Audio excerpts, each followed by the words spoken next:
Summon Sign is brought to you by you. If you want to learn how to support our show, go to patreon.com/laststandmedia.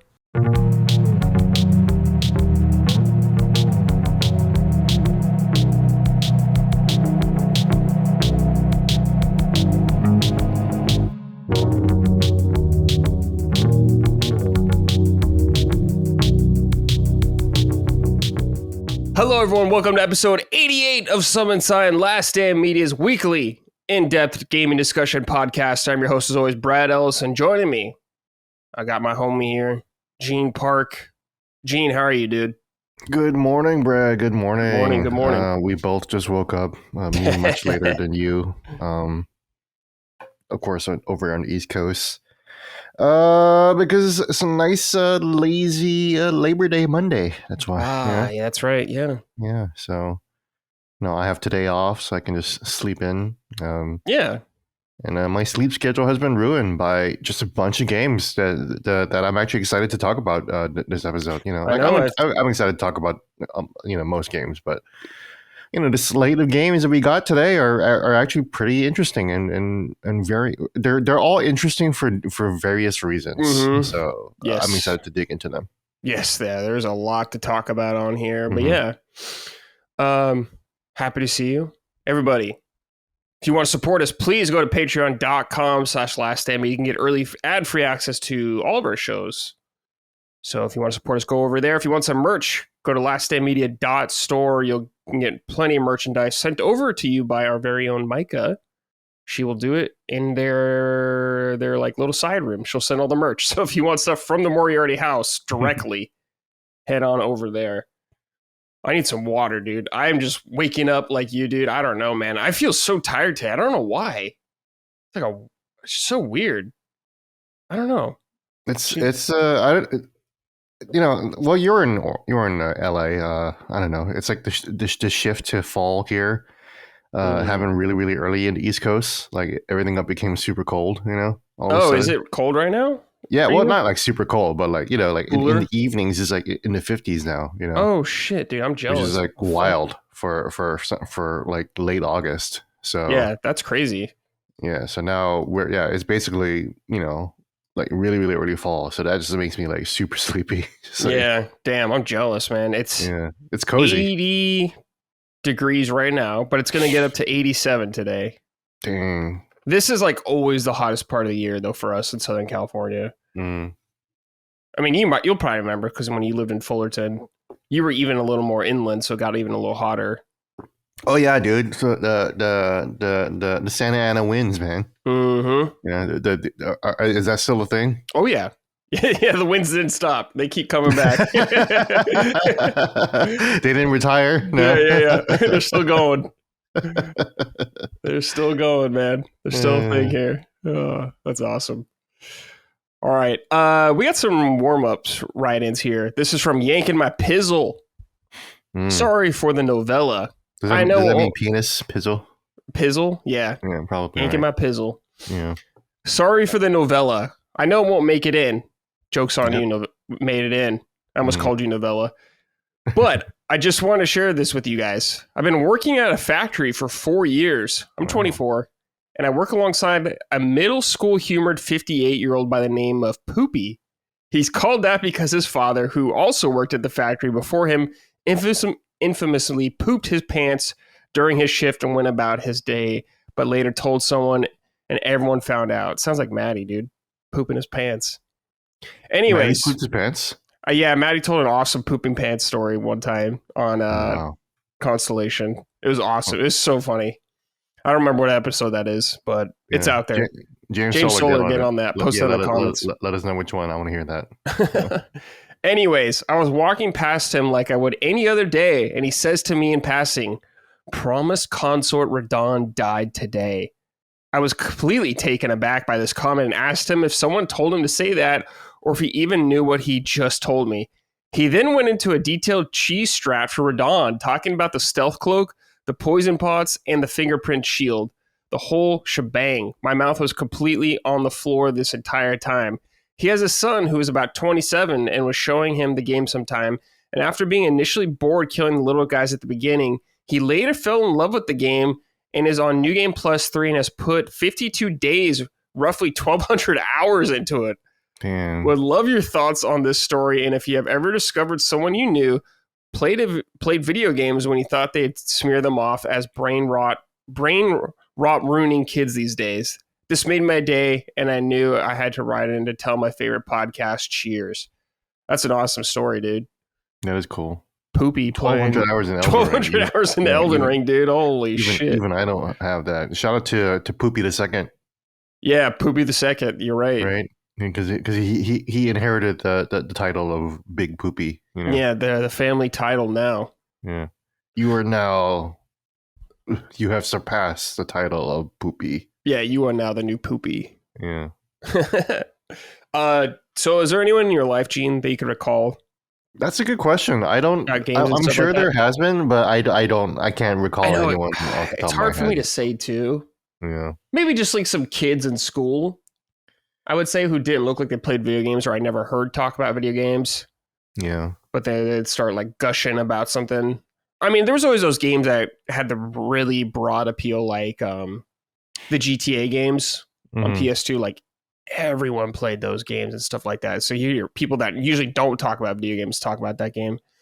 Spider-Man 2, funnily enough, was one of those games on PS2 as well that a lot of people played in my school. But yeah, man. Dude, you never expect someone could be a crazy gamer. Like Poopy here, 1,200 hours. This is a fun question to think about, but yeah, I literally don't. Well, we can come back to it later if we want. Yeah. I'll think about people in my life, but I don't know. Like, yeah, most of the people I've known, I'll be like, yeah, figures you play games. Yeah. But that's like that's a top tier story. I couldn't top that. So that's a good story. Let me ask you, what about Norm Macdonald? Do you know if he liked games at all? No, we didn't talk about games at all. Okay. I don't think he really knew anything about them. So, gotcha. Yeah. All right, this is from Crispy. Hey, Bradley and Jeannie. I lived in SoCal near Pomona since I was born in '91, but recently moved to PA in July. Now I live in a small township of 400 people, and I'm starting to notice how much I disliked being in California. My home here is surrounded by farmland, and it's almost an hour's drive to get to the nearest big city. It's beautiful and calm.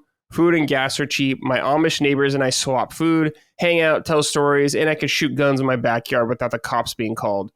Some of my friends in California I've known since elementary school, and I miss them dearly, but I don't miss the traffic, pollution, and overpopulation of being in the shadow of LA.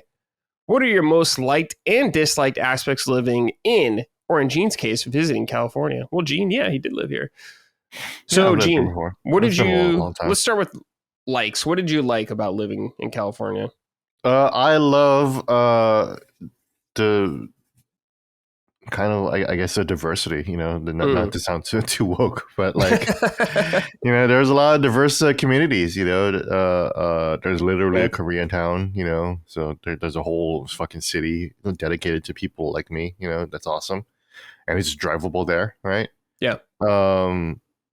Obviously great Mexican food because of the prominent long-time establishment of Mexicans there, you know. You know, my longest relationship of all time was with a Mexican girl, you know, and this is when I was in college. I was deeply ingrained in that. So I don't know. It's just the weather, you know.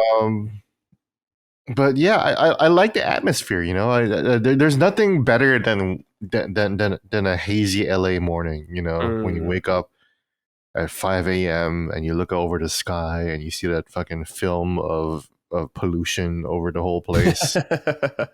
You know, clash against the orange sky, and you're just like, I'm gonna get myself a breakfast burrito, baby. Yeah. And you just chow down on that, and it's like, damn, I have a long ass day ahead of me, but it's gonna be about like you said, 80 degrees. You know, good ass weather. Dislike aspects is the fucking traffic. Right. What else can I say? You know, to me that's probably the biggest thing that stops me from moving back like right away. You know, other than finding a job.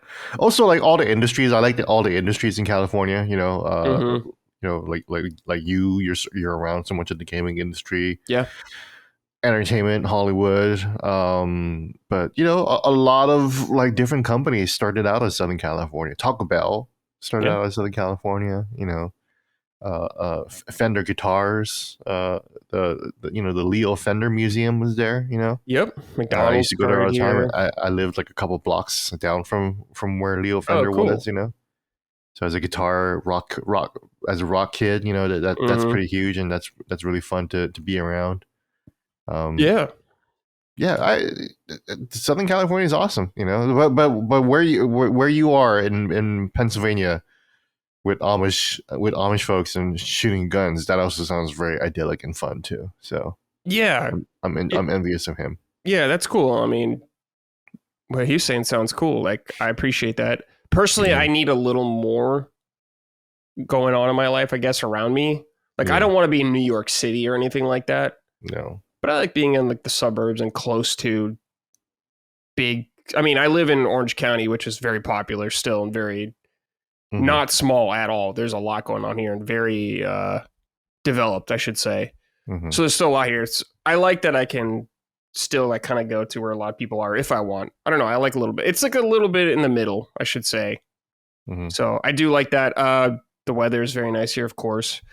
I like the beach a lot, so I'm very happy to be close to it. It's very nice being able to just drive like 20 minutes. That's what I miss in the too. ocean. Totally. Yeah. It's cool. I really appreciate that. So I feel like a lot of people here don't even like think about it that often, but the beach is sick. I like that a lot. So I'm happy about that. Like you're saying, lots of cool like industry stuff here, tons of game stuff. Like I'm in Irvine and we have like Blizzard right here, Obsidian's right here, Sega Atlas is right here, Bandai Namco's right here. So there's a lot of cool game stuff here. But yeah, I don't know. I always gonna have a bias because it is my home and it's where I grew up. So I'm always gonna have a little attachment to that. But I got nothing but love for people that don't want to live here because it's not for them. Because there is a lot of negatives to living here. Absolutely. One, the price. It's fucking ridiculously expensive to live here. It's obscene how expensive shit is here. It's ridiculous. Gas is very expensive here. We have a bunch of stupid gas taxes. So that's fucking great. But yeah, it is it's crowded often. It's traffic. I don't live in LA. I live like 40 minutes south of LA, which is nice. If you guys don't know, I live like 20 minutes from like Disneyland, so pretty close to there, but further south. So yeah, there's good and bad. Like you said, there's a lot of good food here. There's a lot of different cultures here, which is cool. Like there's like I can go to a culture for like a market for anything pretty easily, or like a city for anything if I want to really easily. So there's just a lot of cool stuff to do here, I feel like. But you do got to pay for it, and it's fucking ridiculous. So it's definitely got its cons. I'll say that. That's for sure. But I do love it because it is my home. Yeah, the price of living there is just awful too. Yeah, it's awful. It's ridiculous how expensive shit is in California. It's fucking ridiculous. And why? There's so much space, Greed. I don't know what else to tell you, man. People... I mean, a lot of people want to live here, and I understand that, but it's just like... Yeah, that's true, too. But, I mean, come on. It's just... I mean, I think the state has a lot of problems in its own. It's just going on. Yeah. For sure. All right. One of my favorite things, actually, before we move on, Gene, is when people visit Southern California and they go to LA. They're like always disappointed about how like dirty and run down it is. Every time. I'm just like, yeah. What do you expect? I mean, I mean that's how I kind of felt when I visited New York City for the first time, like 10 years ago. I was like, this is the greatest city in the United States. It's fucking it's a huge island of garbage, Yeah. And then you go to LA and it's like this is a huge desert of garbage, Yeah. I think people kind of just have the that Hollywood fantasy and all that kind of stuff, showbiz, and when you go to Hollywood Boulevard, it's fucking a dumpster. It sucks. Yeah, it's miles and miles of homeless and addicts Trash, and yeah, drug, trash and yeah, tents and everything. You know, it's Los Angeles, man. yeah, It's the other city that will burn down if everything burns yeah, down. You know, yeah. you know, there's a reason why there's Escape from New York and then Escape from LA. No, You know, that's right. You're right. That's 100% they're accurate. both hellholes. You know, so Yeah, but yeah, there's cool stuff here if you ever visit. If you're curious, there's lots to do here, which is cool, I guess, but definitely has its cons. All right, Gene, let's talk about some video games. First, we're going to start with Shinobi Art of Vengeance. So I played a couple hours of this last night. I know you played some of this for a preview and stuff like that. Have you played any of the actual release of the game? Yeah. I had a review copy for. Oh, okay, weeks, cool. So I got fairly decent in. There's just so many games out right now. Yeah, it's tough. It's really tough. Talking about today. Part of it is that it's too cool. You know, it is cool. like I don't want to play it when I'm distracted by so many other games. Like I want to play it when I just have my own. I already did a preview of it, so I'm not going to do a review on it. So that's why I'm like, you know, I'm just going to chill and just play this when I got time and when I can really focus on, you know, the building up combos and everything like that. But I did get like maybe like 8 levels in, you know. So okay, yeah, I got fairly deep. So yeah, cool. So yeah, like I said, I played a couple hours last night. And yeah, like Gene's saying, this game is awesome. It's really good. It's been really fun to get this and Ninja Gaiden so close to each other because they are, you know, there's like some similarities, but they're pretty different overall in how they play and like the flow of them.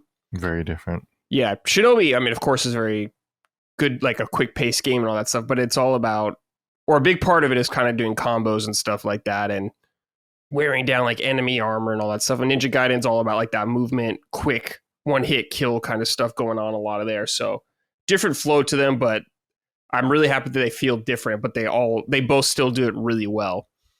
I just got to say right off the bat, this game looks very good. Looks awesome. The art style, the art direction in this game, superb, wonderful visuals, cool music.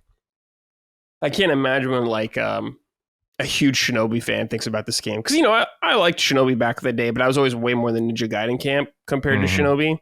Same here. But it's been a nice, like, revival for the franchise, I would say. So I'm really happy to see it. But yeah, Shinobi is a side-scrolling kind of action game. You're going through stages, you're chopping dudes up, fighting bosses, all that good stuff. One thing that's interesting about it, Gene, is kind of its, like, level design structure. It's almost like a Metroid, like a mini Metroidvania put in stages, I should say. Yeah. It's like, for instance, one of them is like a Neon City, Tokyo kind of thing going on there. And there's different directions you're going and all that kind of stuff. But it is a stage. And there's optional like loot to find in there. There's stuff I couldn't get to yet because I didn't have a certain ability. So it has like Metroidvania elements in that sense. So you got to get stuff later on and replay stuff.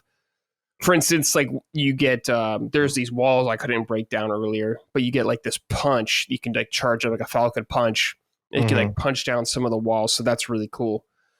But yeah, as Joe Musashi, great name. And I also love in the game, he just goes, He doesn't talk at all. It's so sick. But yeah, he's got your basic slash, your light, your heavy. He has kunai you can throw, which are like ammunition pickups. All that kind of stuff.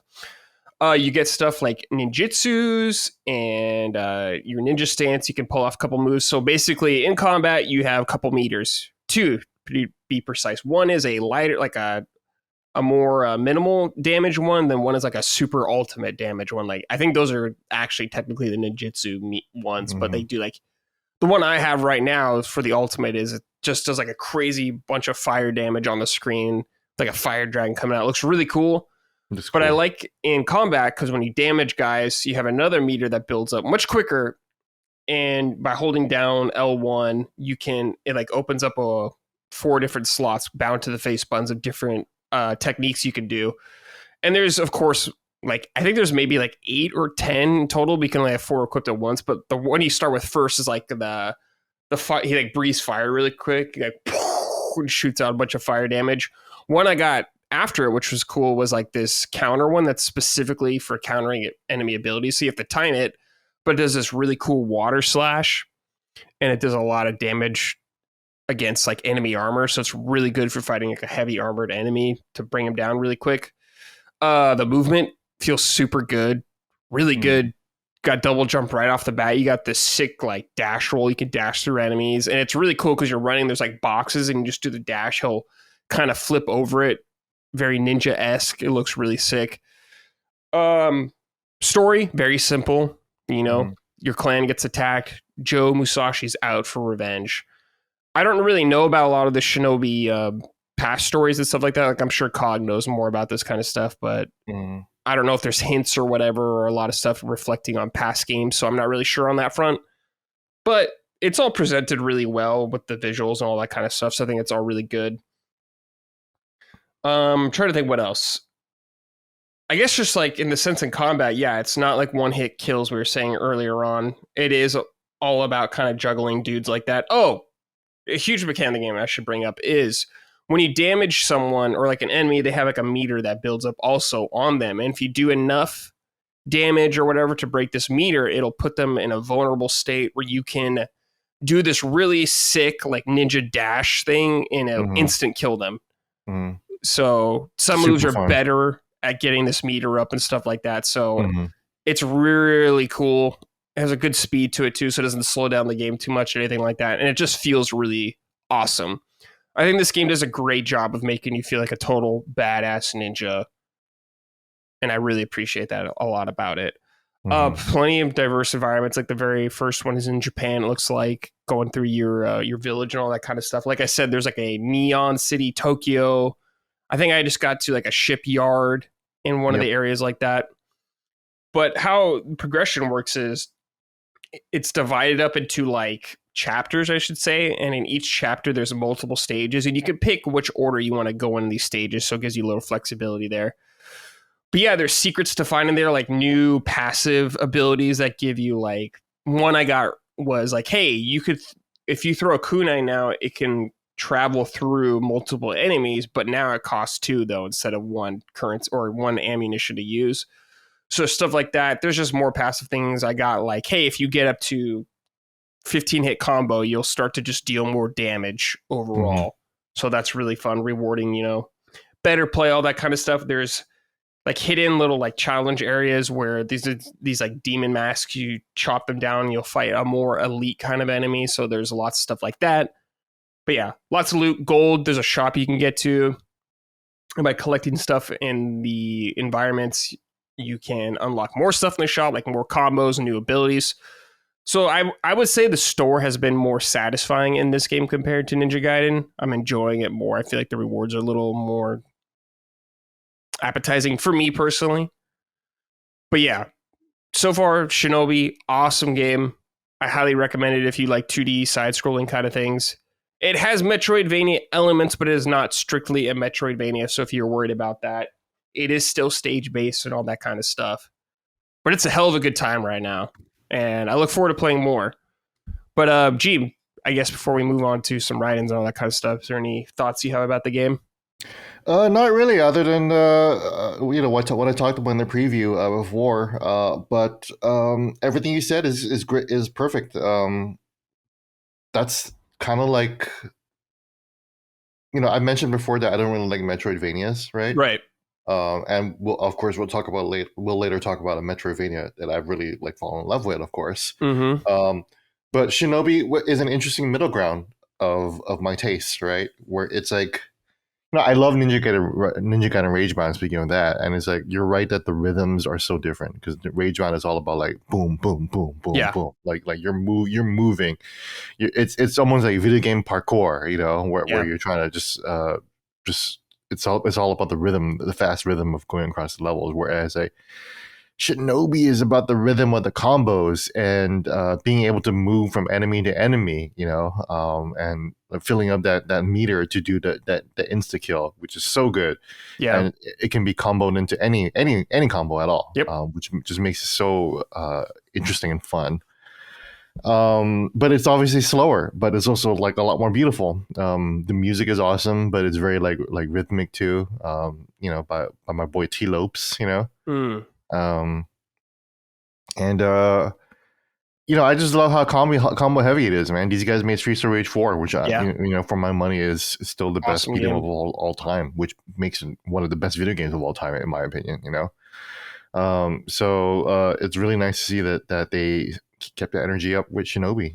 So yeah, and then that mini Metroidvania design is really interesting. You Yeah. gotta like, I'll never forget when I first beat the first level. Which is so like straightforward. You think, or it's just like, oh yeah, just keep going forward, and here's how to jump. And here's how to double jump and stuff. And then you finish the level, and it's like you've only done 20% of the level, and you're just like, what the Yeah. what do you mean I've only done 20% of the level? What else was there in that level? I don't know. Yeah. So Yeah. it's like I'm looking forward to unlocking everything I can. With this interesting progression system of like unlocking things in the store and then buying it at the store. But a lot of fun moves. So yeah, not much more to say. But this is an awesome game. Highly recommend it. Yeah. It's one of the game of the year contenders, I think. For sure. Yeah. So, It's awesome, dude. Yeah. yeah. If you played Ninja Gaiden, I would recommend this as well. It's a little different, but still excellent. So yeah, if you're a Shinobi fan, yeah. oh my god, like I can't recommend this enough, man. Yeah. There's a side-scrolling level with like there was a horse in the original Shinobi games. Where it just kind of turns into a shooter, and then the second level of this game is like you're riding your goddamn Okami dog, Yeah. and in the background is this like gigantic Ava that like is racing across the Japanese countryside alongside you, and it's such an epic, gorgeous sight of seeing this white ninja on a white dog blazing across a field right next to a gigantic Titan like monster devil. Yeah. So cool, so cool. Yeah. It has to be seen to be believed. Yeah, especially it's funny that level you're talking about because I do remember it and it's really cool. It looks awesome, but I just remember one thing I really appreciate is like you could see like ninjas kind of running up in the background really slowly. Then they start coming to attack you later on. I was like, dude, that's cool. I love that. So, yeah, it's very very classic Sega arcade shit. Yeah. Like Lizard Cube, absolutely understood the assignment. Yeah. I would love to see Shinobi kind of revisit the 3D realm again as well. Yeah. I like the PS2 game. Yeah, I remember it was hard as hell. Yeah, I don't think I ever beat it. I did not. If I did, then I was using Game Shark or something. Game Shark, man. Yeah, shout out to Game Shark, dude. Yeah. I remember using Game Shark in Ocarina of Time to like moon jump and just kind of, which like essentially just lifts you up in the air. Oh my god, dude! And just kind of like boundary breaking stuff like that is so cool. Like when video games felt mysterious like that. Like I'm sure you remember in GoldenEye, like on the dam level, there was like that thing on this, like that other building on the side that was like cut from the game or whatever. And oh yeah, Game Shark. Oh my god, yeah. Yeah, wow, man. I totally forgot about that little secret. Yeah, I remember using a Game Genie on my copy of Super Nintendo Street Fighter 2 just to change just to be able to change the colors on the characters' skins on their outfits to make it feel like it's like Champion Edition now. Yeah. Oh man, that was such a strange but fun era of like buying stuff to let you cheat in games, I guess. Yeah. That whole thing is kind of gone. That whole part of the industry is gone now. No, it's just all cheat engine and mods now, Yeah. Or unlockables, in Ubisoft's case, yeah. where you have to buy it, the cheats or whatever, Damn, dude. Back in the day, if you guys remember, if you're boomers like me and Gene, like getting the Game Genie out, and there's a Game Genie, it had like a book too, like a paper book actually. And you like did have a book, flip through it to like find the game and like the codes. Yeah, oh my god, dude, it really did have a book of like every game that you might have, and if it didn't have it, you're just like, oh well, like I guess I gotta, what am I gonna do? Look it up online? I guess I don't know. Yeah. That'll be tough, Yeah, the good old days. Yeah. All right, let's see here. This is from Sanchez Dennis. Summon Sun Crew, with the release of the absolutely awesomeness that is Shinobi Arbiter Vengeance, they have announced a villain DLC with Dr. Eggman being the first to be included. So I ask you, what other Sega villains would you like to see be included? My pick is Mr. X, And Death Adler, thanks and keep mastering the ways of Shinobi. Mr. X is from Streets of Rage, right? I'm trying to remember. I think that's the villain, right? Yes. So that would be perfect for Lizard Cube since they already did Mr. X and Mr. X DLC in Streets of Rage 4. Awesome DLC. Death Adler, I think, is from Golden Axe, I believe. I'm not super familiar. Like, I've played a little bit of Golden Axe, but I never got super into it. But I don't know. What Sega villains would you like to see as DLC in this game, like bosses? Man, you know, he brings up all the classic Sega villains, and I'm like, I didn't grow up with Genesis, you know, so it's like it's hard for me to think off the top of my head. So like the only villain that I would like to beat up that's from Sega is fucking Kamoshida from Persona 5. That's a good one, dude. Yeah, you can do Persona characters.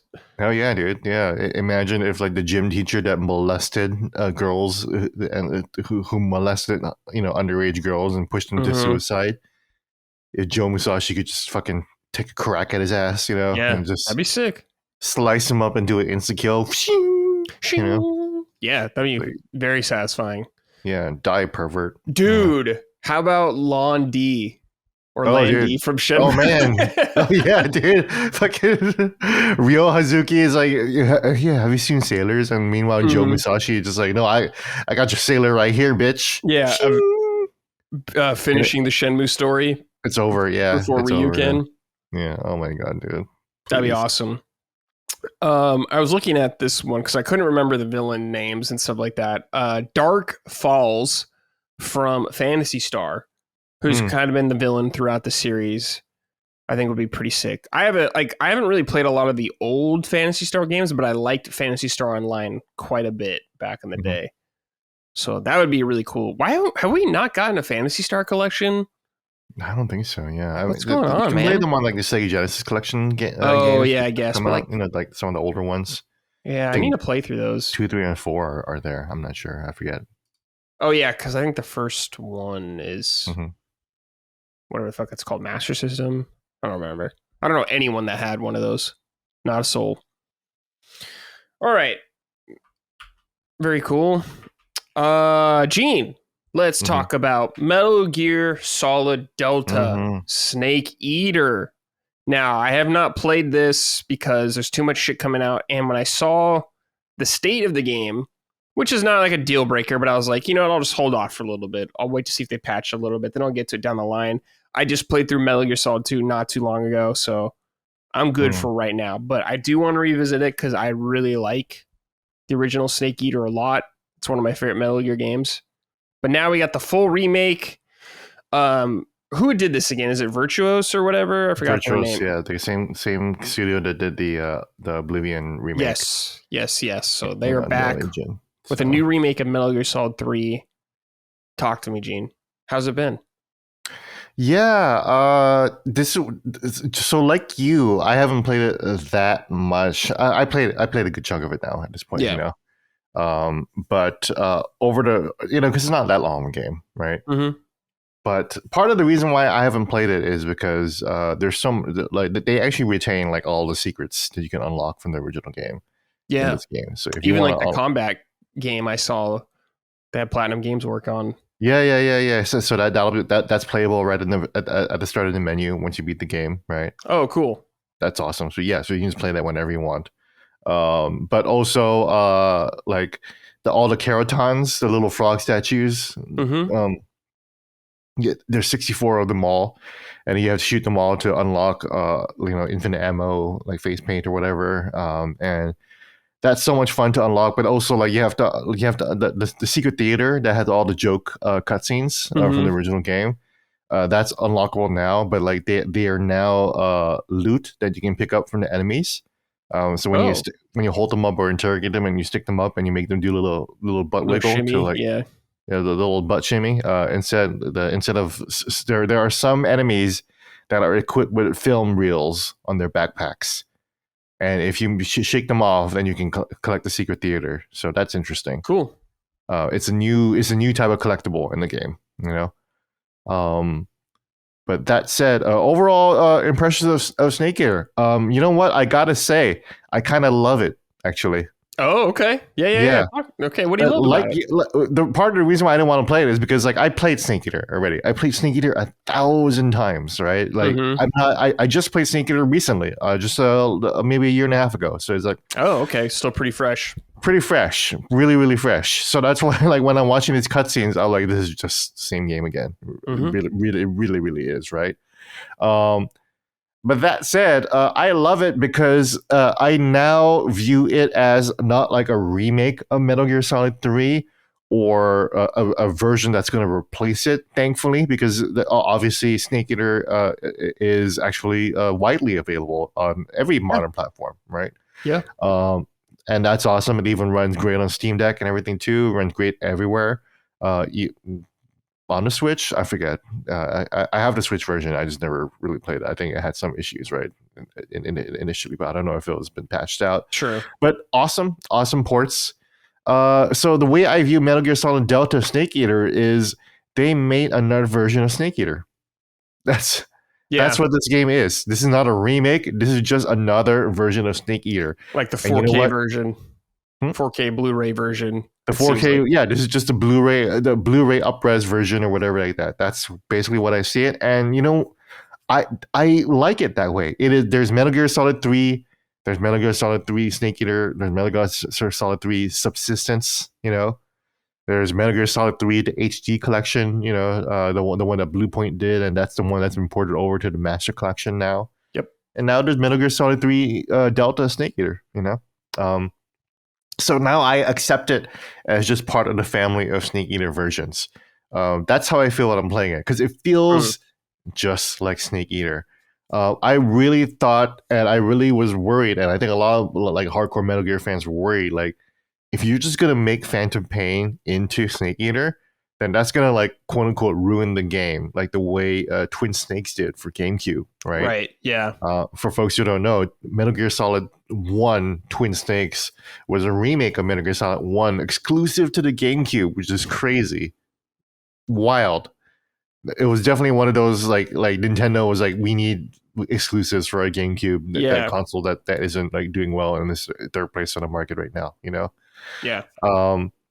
But Twin Snakes just grafted Metal Gear Solid 2's first-person shooting mode into and stealth mechanics into Metal Gear Solid 1, and that just made the game way too easy and just threw out the balance, right? And that's like the most famous example of Metal Gear mechanics being grafted onto another game, because every single chapter of Metal Gear is designed around the controls or the camera view that Kojima was dealing with at the time,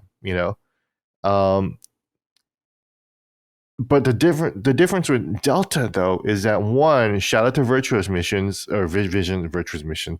That's the mission in the game. So shout out to Virtuos.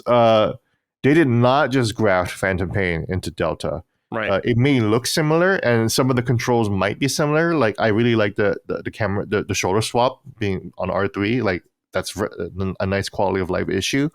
But it may kind of look like it and kind of control like it, but the pacing and the flow of the game really is just retained in the original one. Snake moves really, really slow in this one. He can't sprint at all. Not like the fucking the flash sprint that you have in Phantom Pain or Ground Zeroes, the CQC is quite limited, actually. The CQC in Phantom Pain was expanded from Snake Eater, and they actually pared it back down to Snake Eater style, where it's mostly just takedowns and kicks and attacks. Mm-hmm. Whereas in Phantom Pain, you can do a kick, you can do a punch, kick, and then a grab, or you can. There's even a special disarm move in Phantom Pain where like you can just like fucking do a CQC and just grab their AK away from them and then point it at them. You can't do that here in Snake Eater, which is kind of a shame, because that's such a fun mechanic.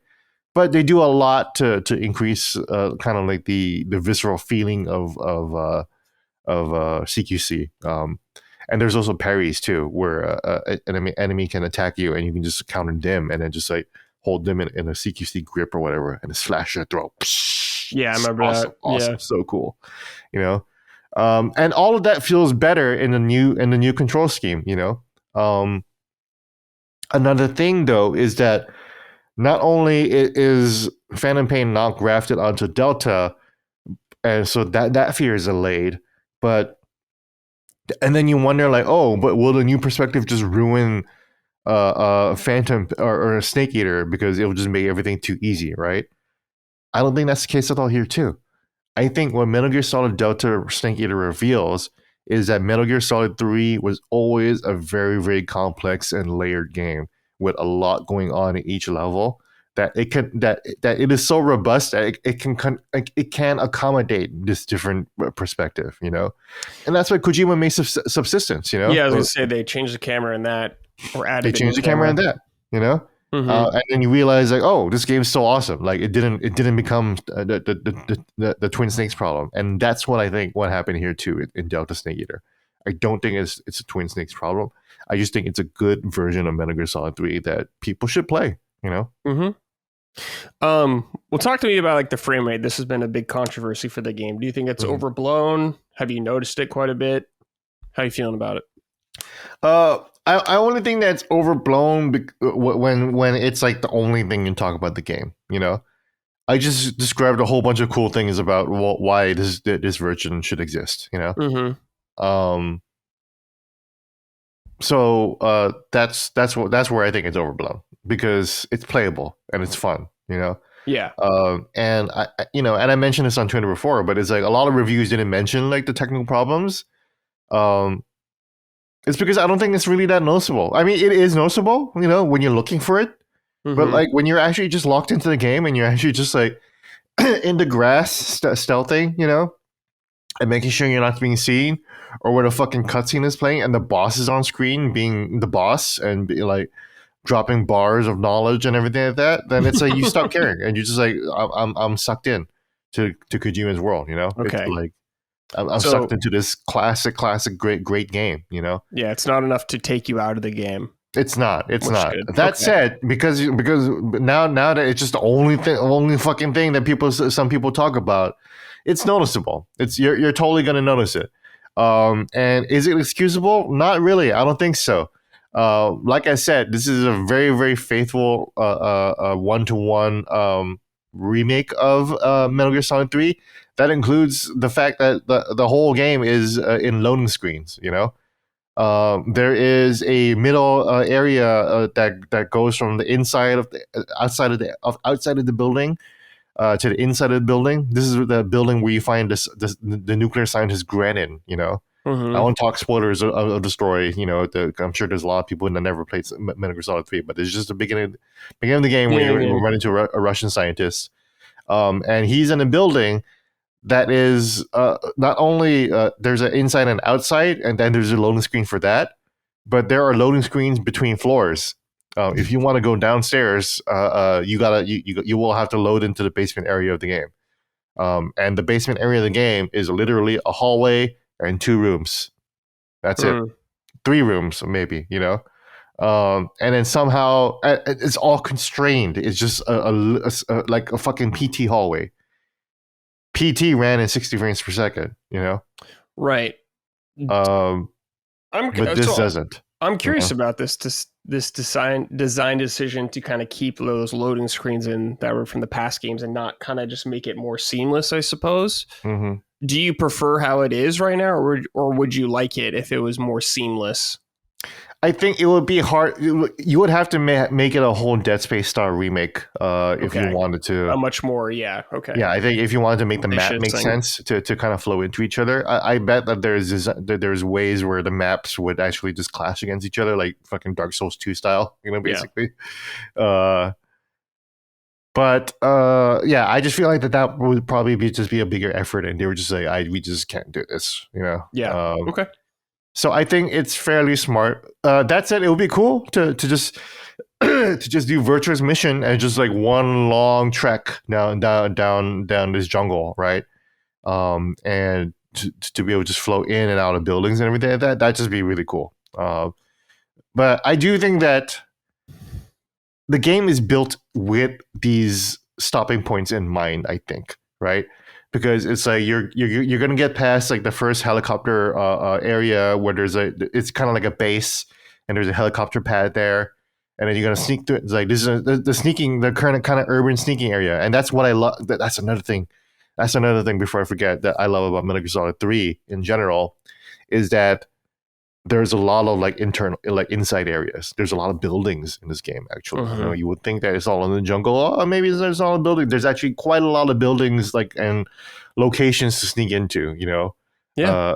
You know, the final military base has so many like entry points and like hallways and like indoor areas and outdoor areas and like walkways and everything like that. Really, really intricate stuff. And, you know, the part of the problem with Phantom Pain is that it barely had any of that stuff, actually, you know?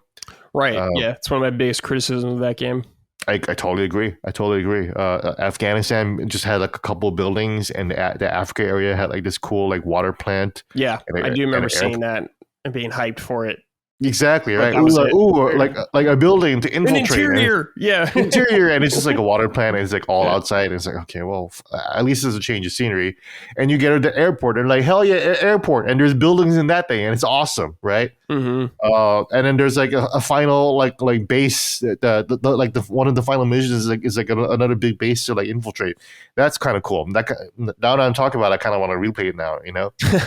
But Snake Eater has like a fully formed like base, you know, like different bases and buildings with like deliberate entry points and like deliberate like guard placements and everything like that. And it feels like a real building. But like Snake Eater is built with that kind of rhythm in mind, where it's like, okay, now we're going to infiltrate his base. And then now the next part is like the Ocelot boss fight, you know, which is like the first boss fight of the game, you know? And like that needs to be introduced in a cutscene as well, you know.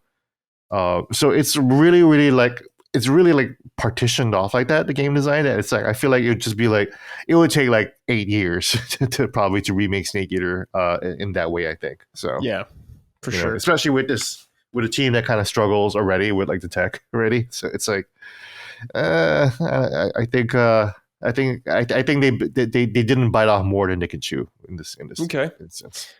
I have 2 questions for you. First, how do you feel about the visuals? I think they're cool. I think not only some of the characters look uglier, you know, straight up, you know. I think Snake doesn't look that great, you know.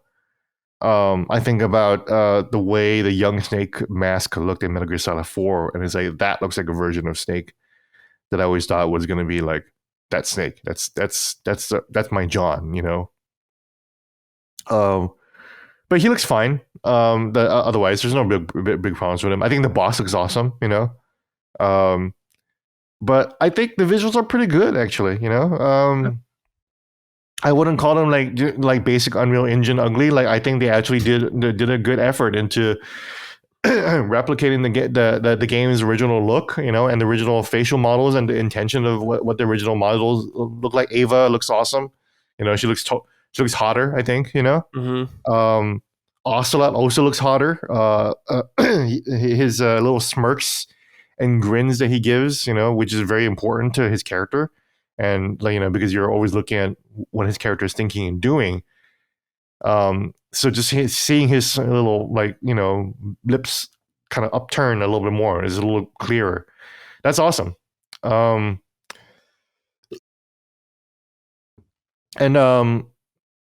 Yeah, I think the facial details are probably the most interesting thing about it. Cool. And you know, like all the environments are good. You know, there's a lot of discourse about the color grading. You know, but when you're actually playing the game, it's like, well, it actually looks pretty good. Honestly, you know, okay. I think this is a great version. I would usually be critical. Like I was very critical of Silent Hill 2 remake. One, because I think they changed the mood of the game quite a bit, but two, mostly because of the fact that the original is not available. So I just be like, hey, this is just another interpretation of Silent Hill 2. That's what I would have said of that remake. And I think it's awesome. I think everyone should check that out. And I still do think everyone should check that out. It's still a good game, you know? Mm-hmm. But with this one, it's like, yeah, I think everyone should check this one out too. Like more unequivocally, you know? Yeah. I'm hoping to pick it up around sale. Maybe it'll be a sale for Black Friday or something for it. Oh, totally. I'll get to it around then. One last thing I'm just curious about is how do you feel about the price? This is $70, and the last game Virtuos did was Oblivion remake, remaster, Mhm. whatever it was called, and that one was 50. Do you think the That is $70 interesting. price tag is appropriate for what's in this package? That is interesting, huh? Because there's no two ifs. There's no way around it. Oblivion is a much larger game than Snake Yeah, it Eater. is. Yeah, You you're gonna get a lot more content in there. That's for damn sure. Um, but I do think that this game is, well worth the price because sure. there are so many secrets to uncover. Yeah, There are it's a so fucking many. awesome game. Yeah. First of all, like, dude, like I was already tearing. Like I teared up again at the ending. Hmm. I was like, wow, the story. This is still one of the greatest stories in video games of all time. You like it more than Metal Gear Solid 2. Yeah. I like Metal Gear Solid 2 better, but I do not blame anyone for thinking that this is better. In fact, I will agree with you sometimes. Hmm. Um, like when I'm in the middle of the story, and I'm tearing up at the end. I'm just like, yeah, this is peak video game storytelling right here. You know, Yeah. this really was the peak back then. I was Yeah. like video games do not get better than this. This is a classic game. So I think it's worth the premium price. And on top of that, there's just so much content. There's so many reasons to replay this game. So many different rankings to get. So many all the secret theater things that I mentioned about.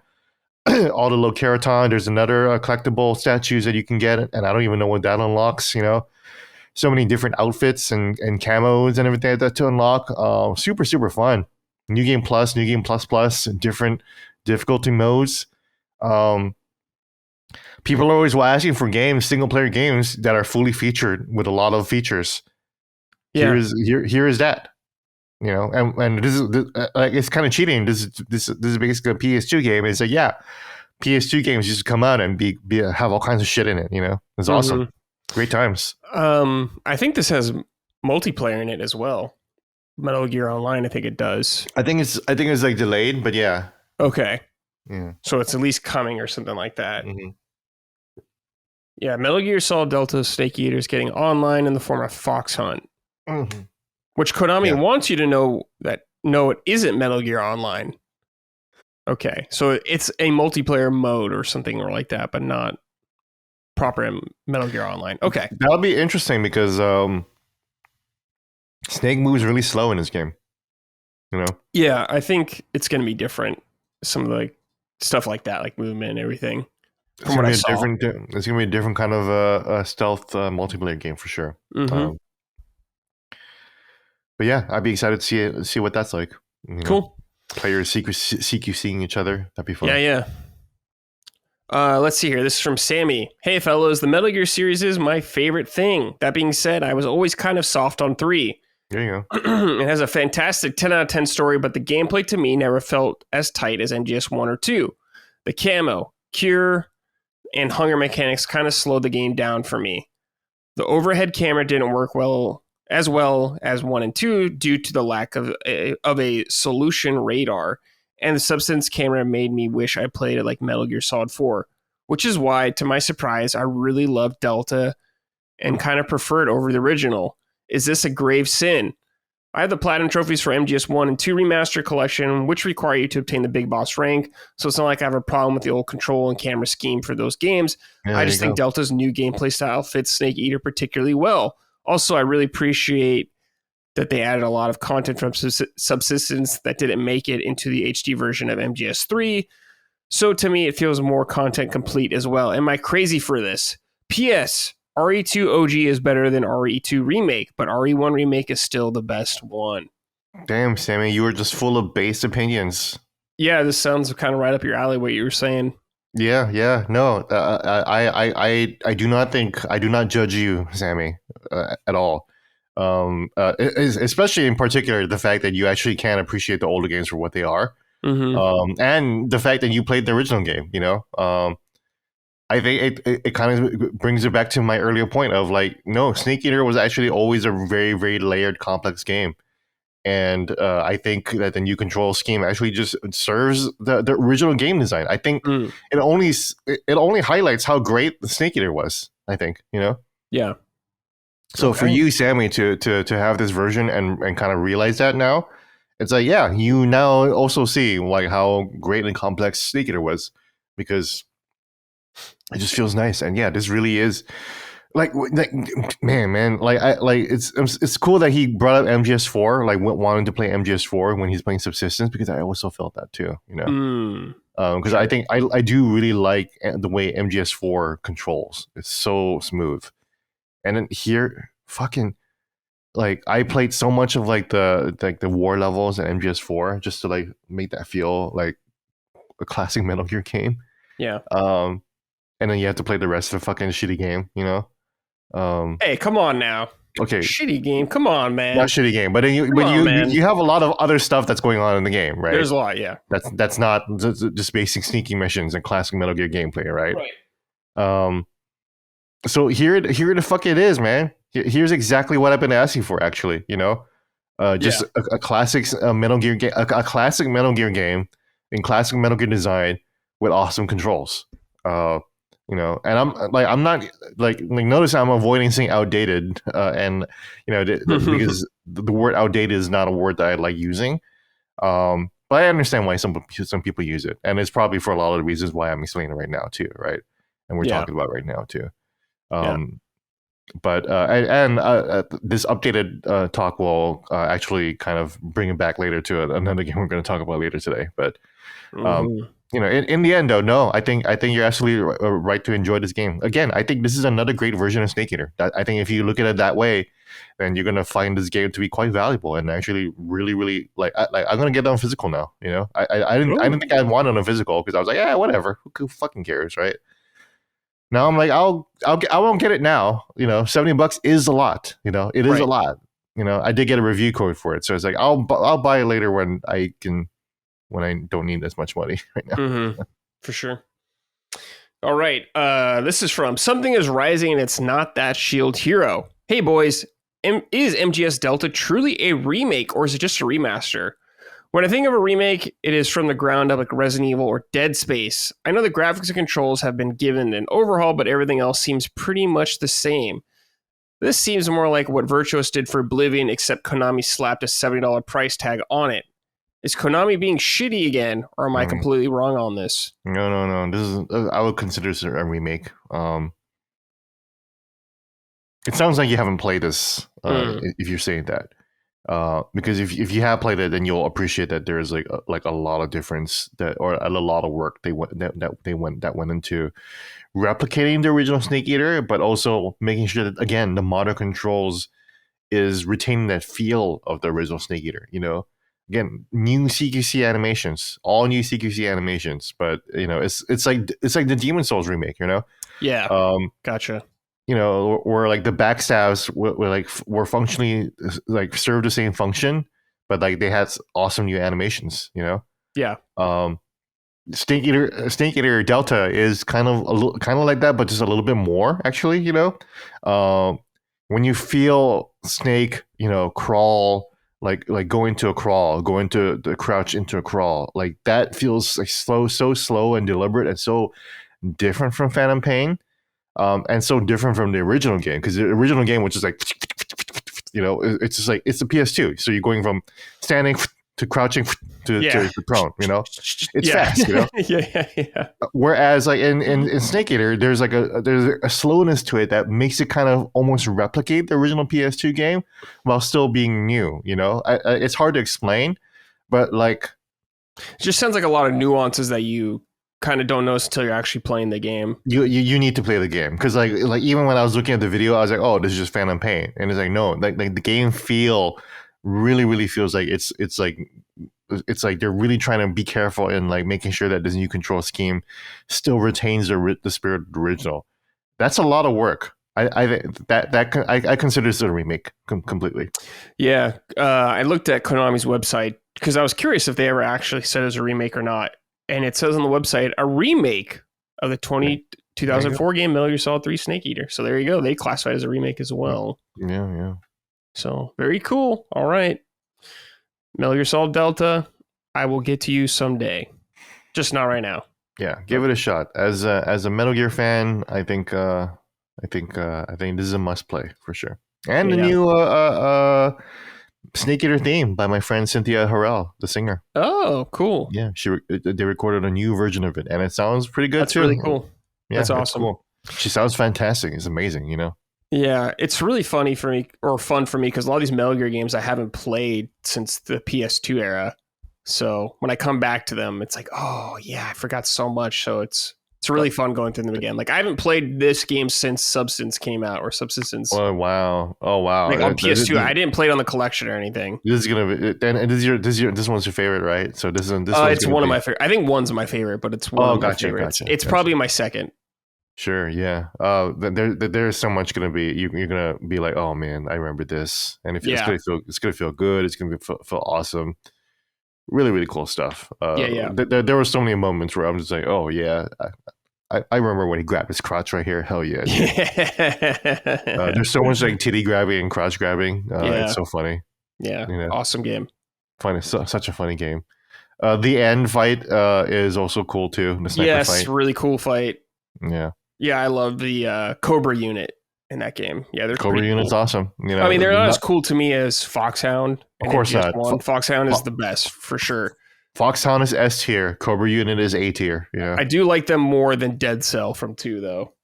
I mean, in 2, I do like Vamp, but the other ones I don't really. I mean, Fat Man's cool, I guess. Fat Man's dope too, but then there's Fortune who's kind of weird. You know. Yeah, she's kind like of a dud. Yeah. The boss fight. The boss fight was kind of cool, but then it's like so short. You know. Yeah. Right. Yeah, and like it's not really a boss fight. It's just like it's just a scene that you play out, you know.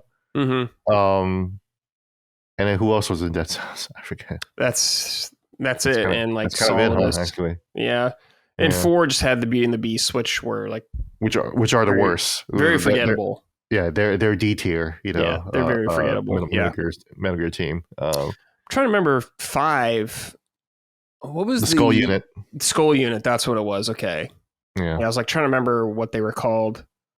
Yeah, not that cool either. Yeah. What was the guy's name? Skullface? Was that his name? Of course. Yeah, Skullface. Skullface is awesome. Yeah. Yeah, he looked awesome. I remember that. Yeah. All right, Gene, next game. A very strange one and a contentious one right now. Lost Soul Aside. Now, I've played, I think, 9 hours of this game. Wow, you play more than I have then, I think. Yeah, so let's start with you, Gene. What are your thoughts so far on Lost Soul Aside? A lot of division. Well, not really division, but a lot of people are clowning on the game. And for good reason in some parts, I'll say for sure. I think this game is very flawed, but... Yeah, you tell me about it. Yeah. So I will preface this by saying that I do not think that this is like a really bad game, you know? I agree. When I say something fucking sucks, or when I say something sucks, like regarding this, like please remember that preface is that I don't think that this is a terrible game. You know, this is definitely not Mind's Eye level. Absolutely, no.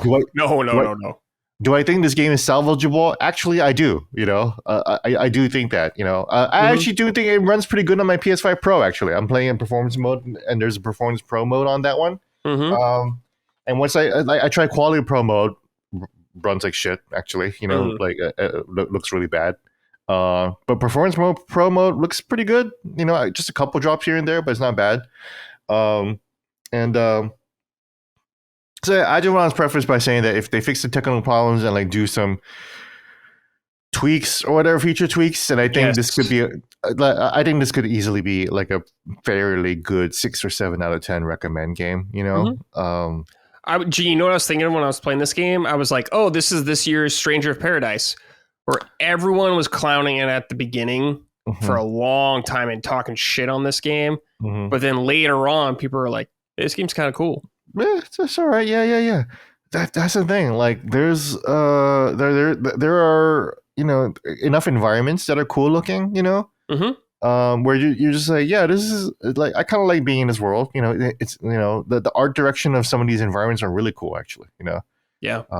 It's like some of the vistas and like the areas you go to. It's really fairly interesting. You know, it's high fantasy. It's a ripoff of Final Fantasy, right? 100%. Yeah. 100%. Which is always fun. You know, which they admitted too. They were heavily and that's a fun vibe. You know, like weird fantasy cities mixing tech and like European cities and everything like that, and like European vibes and everything like that with a dripped out hot anime boy.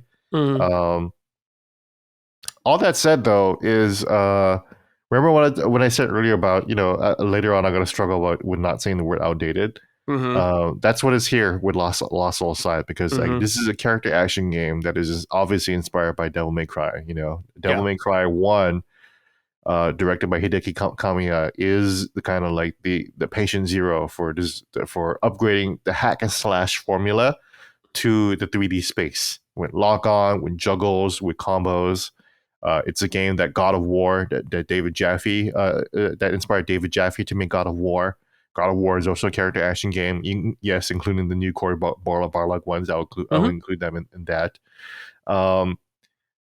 Fucking this game was conceived before God of War 2018 came out, dude.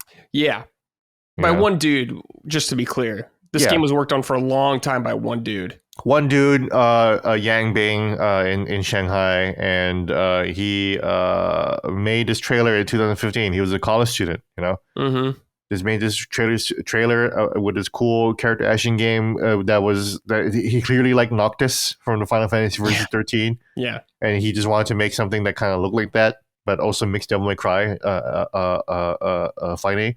I wonder what game came out in recent years that has that exact same inspiration. Final Fantasy 16. Yeah.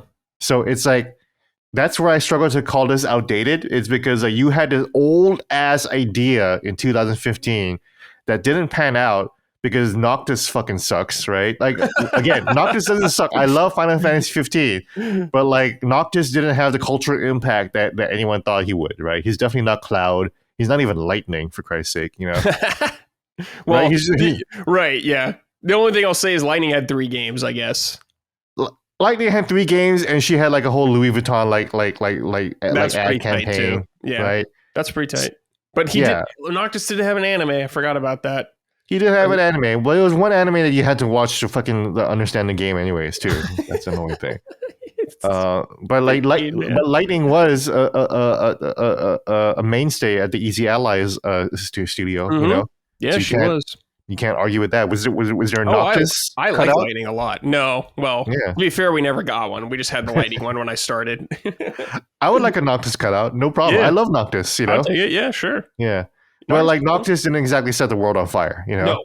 And then 2015, 2016, fucking Bloodborne comes out. Again, God of War 2018 comes out. Devil May Cry 5 comes out. Yeah. Which is, to be frank, the apex, the peak, the apex predator of the genre, still has not been topped. Devil May Cry 5 was so good that the studio that kind of originated this game style, Platinum, like worried about it and was like, what the fuck? Like, did we just get outdone by did Hideaki Itsuno of Capcom just outdo us over here at Platinum? Bayonetta 3 comes out, Astral Chain comes out, Scalebound is canceled, an entire era of video games happened between this game's conception. 10 years, 11 years, Yeah.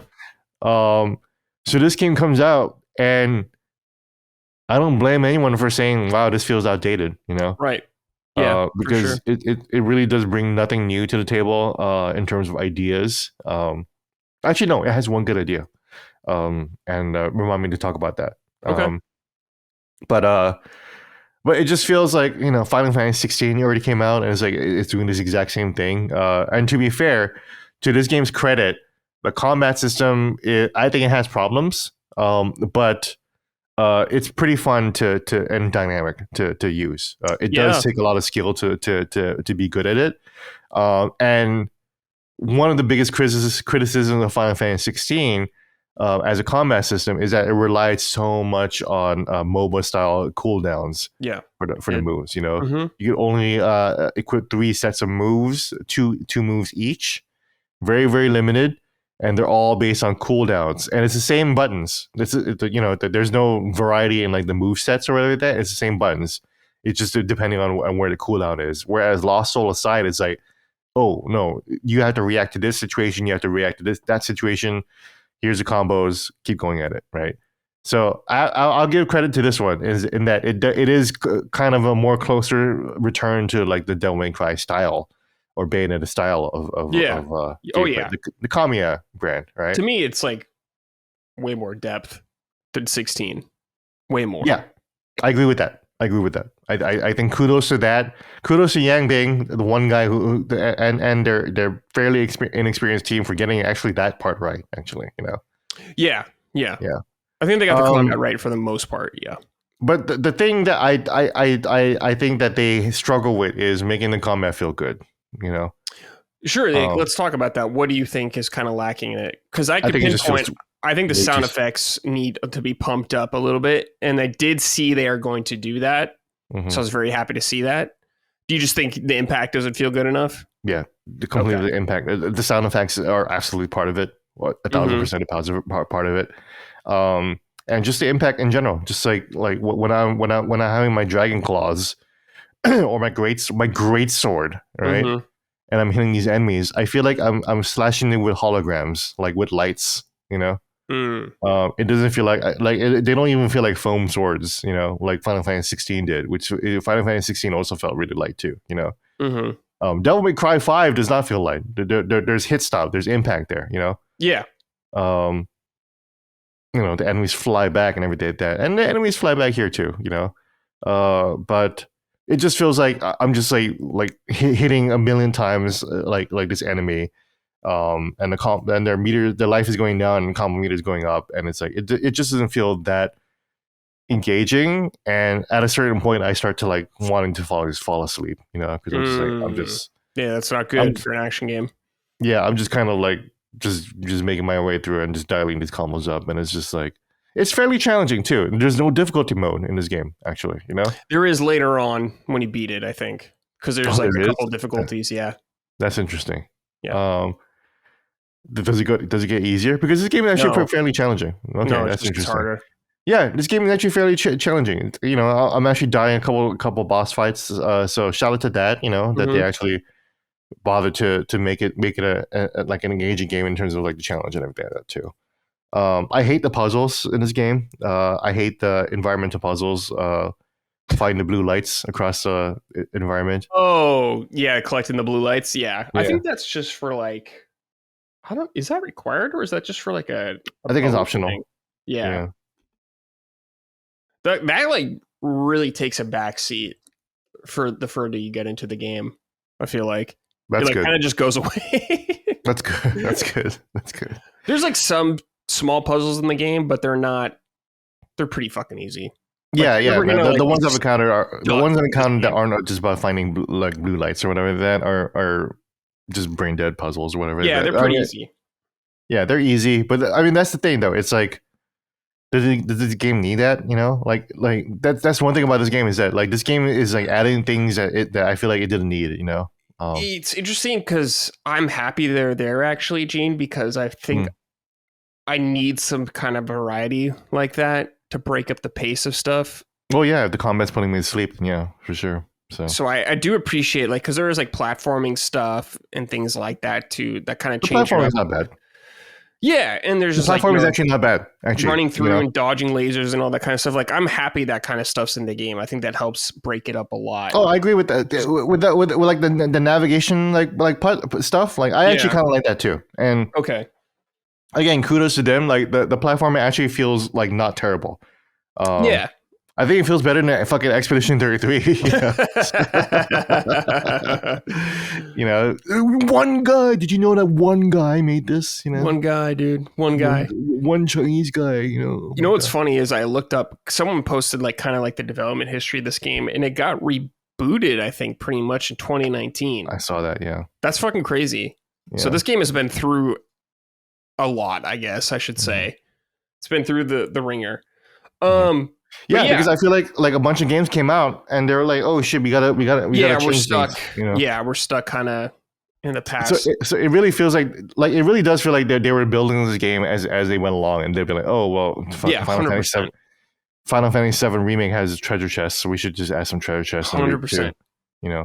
Before I forget, let me mention the cool idea that yeah. Let's hear the cool idea. The weapon accessory thing.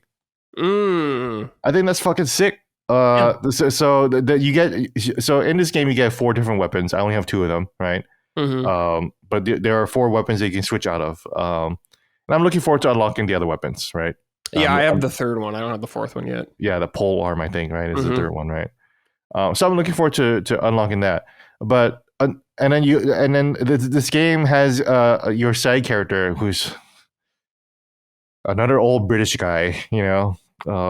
That's it. You're a little like what was the book in the Grimoire? Yeah. The Grimoire from near Replicant, you know. Yeah. And it's like, well, here's your version, or fucking Forspoken. The Ring. He's not as annoying as the Ring from Forspoken. Not as annoying as either of those characters, I think. But you definitely feel like, man, like I feel like that's a Sony influence right there, where Sony was like, oh no, you need a side character, you need a doll man, you need a doll man to have your character banter with. You know, you need an Ellie. You might as well make him an old British man, but you need a side character to bounce dialogue off of. But that said, he's integrated nicely into the combat. You know, all the weapons, he becomes all the weapons, right? Yeah, I think that's kind of cool. And they look cool and shit like that. And I really appreciate how awesome it is to be able to swap between them so easily. Yes, like mid combo. Like one thing I really like the combat of this game is like you can animation cancel like everything. Everything. Yes. That's awesome. Why this combat is deeper than FF16, right? Yeah. Because it allows for that. It's very free flowing, very like Marvel vs. Capcom, if anything, you know. So like it's interesting the way we're talking about this game, where like we're kind of flowing in and out of criticism and like praising it or whatever. Yeah, it's such a weird game. Not a bad game. I like it and I'm having fun, but it is so flawed in so many regards. It's crazy. Yeah. But like the weapon accessorizing, so like you get these weapons and you get weapon accessories, and like these you know, and you have different slots on each weapon, like materia, right? But each of these accessories will of course give you buffs and like different characteristics, but like they're shaped like things, like flowers or wings or like that, and you can just attach them onto your weapon, and the accessories are reflected in game in real time, where you see them as you're swinging them around. You see this big ass flower on your hilt or whatever like that. If you don't like the flower as big as it is, you can shrink it down. You can shrink it down, baby. Yeah. It's real. You can put the flower at the tip of the sword. You know, like a little big old flower dick. You know. Yeah. If you want, yeah. And so, like, I feel like, you know, like, I think Mr. Maniplay said that on his retro. I don't know why he put a Lost Soul Aside review on Retro Rebound. That doesn't make any sense to me. Right, a retro game, yeah. Yeah, it's about retro games, but Lost Soul Aside is just like literally night nods, you know. Yeah. Unless you're counting it as a game that came on 10 years, that was conceived 10 years ago, then yeah, maybe, you know. But he made a great point where he was like, I don't think I've ever seen any weapon accessory system like this before. And I'm like, you know what? I think you're right. I'm not sure if I've ever seen anything that allows for like that kind of like cosmetic customization, you know, that just makes it really fun and personal. That is the one new idea that this game has that isn't like fully even fleshed out, I think. But it's a good idea that I think they could like work on in Lost Soul B-side, you know, Lost Soul B-side, you know, B-side, yeah. Like that the expansion version, the director's cut of Lost Soul Aside or whatever like that, or just like a better version of Lost Soul Aside, because I think this game is totally salvageable. Yeah, they're gonna be patching it. Yeah, that's like kind of my thing with this game right now, Gene, is I'm like, I can't recommend this to pretty much most people out there right now. Yeah. Unless you're like, you like action games a lot and you're okay with like not an amazing action game right now. Story sucks. Yeah, story is like whatever. No one gives a fuck about it. Yeah. But it's like, maybe when this game gets patched up a little bit, could be worth checking out for more people. Yeah. People are like, oh, maybe Mind's Eye could be like a Realm Reborn or whatever like that. And it's like, no, that game is unsalvageable. Now, this game, there could be a good return for it, I think. Yeah, they can make some cool tweaks to it. I think that could really help a lot. Yeah. with a lot of the game. Let's talk about, like, I guess, you know, kind of the presentation of the game like that. I think the beginning of the game is a really bad start for the game. Awful It's not intro, a good dude. start for the game, and I think it's going to turn a lot of people off right away. This is kind of one of the game. Yeah, the voice acting is not super good throughout the game. Don't unless you're really allergic to subtitles. Don't play in English, man. Yeah, play it in Chinese. Probably play Chinese. Yeah, Play it in Chinese. It sounds a lot better. Yeah. Yeah. But yeah, I think the characters all look pretty cool. Like, there's a lot of cool looking characters in the game like that. I think the boss fights are actually really sick in the game. They're really awesome. They throw like really cool attacks at you and stuff like that. Really fun. And I've just been like happy with the combat, like switching between the weapons on the fly. Like, I have 3 weapons right now. I can just swap between them really seamlessly and do crazy new combos with them, and kind of like linking them up together. Super fun. How do you feel about the stagger meter that they got in the game? It's okay, I guess. It actually kind of reminds me of Final Fantasy 16, you know. Yeah, that and Remake had that as well, and 13 I guess had that.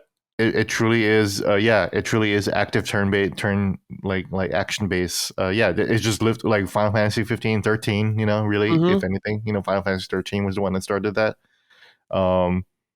Yeah, I kind of don't like it. I mean, that's kind of like where I'm at with this game. Where it's like, I think that it's a decent character action game, but you know, to bring that out to a broader perspective, I think character action games do need some kind of reinvention. You know, I think Devil May Cry 5 was the peak, and you need to. And Devil May Cry, like, I would be critical of Devil May Cry 6 if it just try to do Devil May Cry 5 again. You know, right? Which is why, like, I'm really looking forward to. So like I brought this, like, you and I have talked about this many times before, even as recently as the recent Punching Up.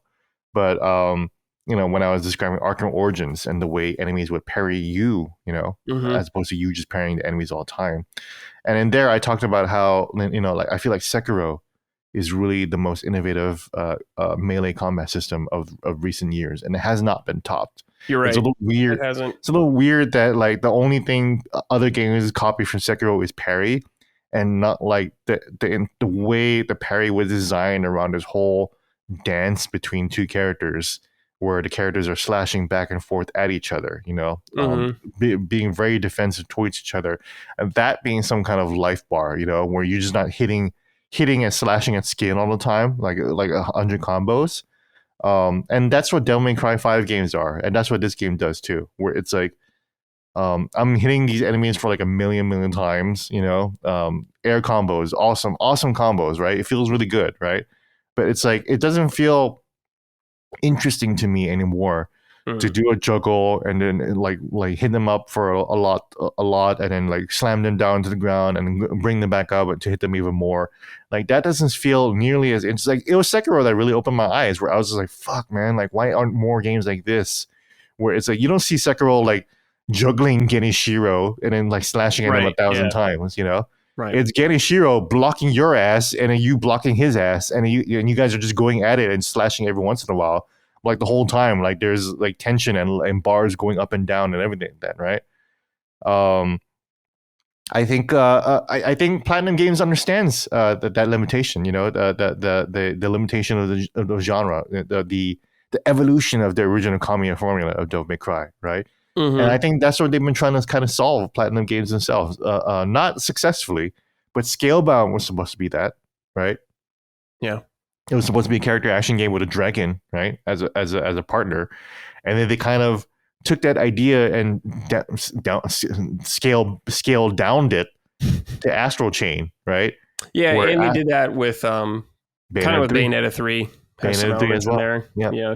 So Platinum Games is trying to like think of like, well, what if character action games had to control 2 characters? You know, how interesting could that be? You know, God of War, you know, at least had an idea of doing it over the shoulder third person perspective, which is not like, you know, the most unique idea, but like, I actually think that it does bring a different flavor of that style of game into it. Totally. You know? And it's awesome. Like it actually controls really, really well, you know? Yeah, they do. And it feels heavy, and it feels feels interesting, good, you know? So that's why it's like, again, like it comes back to like how my struggle with not calling this outdated, and it's like this is just like an old style, I guess, or just like a this is just a formulaic style of the character action game, Mm-hmm. you know? Yeah, it's not like breaking new ground by any means Not or at any all, way. not at all. That's why, like, I think I'm looking forward to two games. I'm looking forward to that I think that are my great hopes is Onimusha by Capcom. Mm-hmm. I'm really looking forward to how Onimusha will kind of change up the melee sword to sword combat. Um, and Onimusha, for folks who don't know, is Devil May Cry like. You know, it was at least the original series was, and then so now it's like, oh well, maybe Capcom is taking a break from Devil May Cry, and it'd be like, hey, how else can we innovate in the space with Onimusha? You know, remember Onimusha? Let's bring that back. Let's see what we can do there. And from what I've seen, it looks really, really interesting. I'm so eager to just put my hands on that game and just feel it. You know? Yeah, because it definitely looks way less hectic than Devil May Cry and stuff like that. Yes. Onimusha always has kind of been, but it definitely looks like an interesting evolution of past Onimusha games. So, like you, I'm extremely curious to dive into that. Yeah, and the other game is Phantom Blade Zero. Oh yeah, that game looks awesome.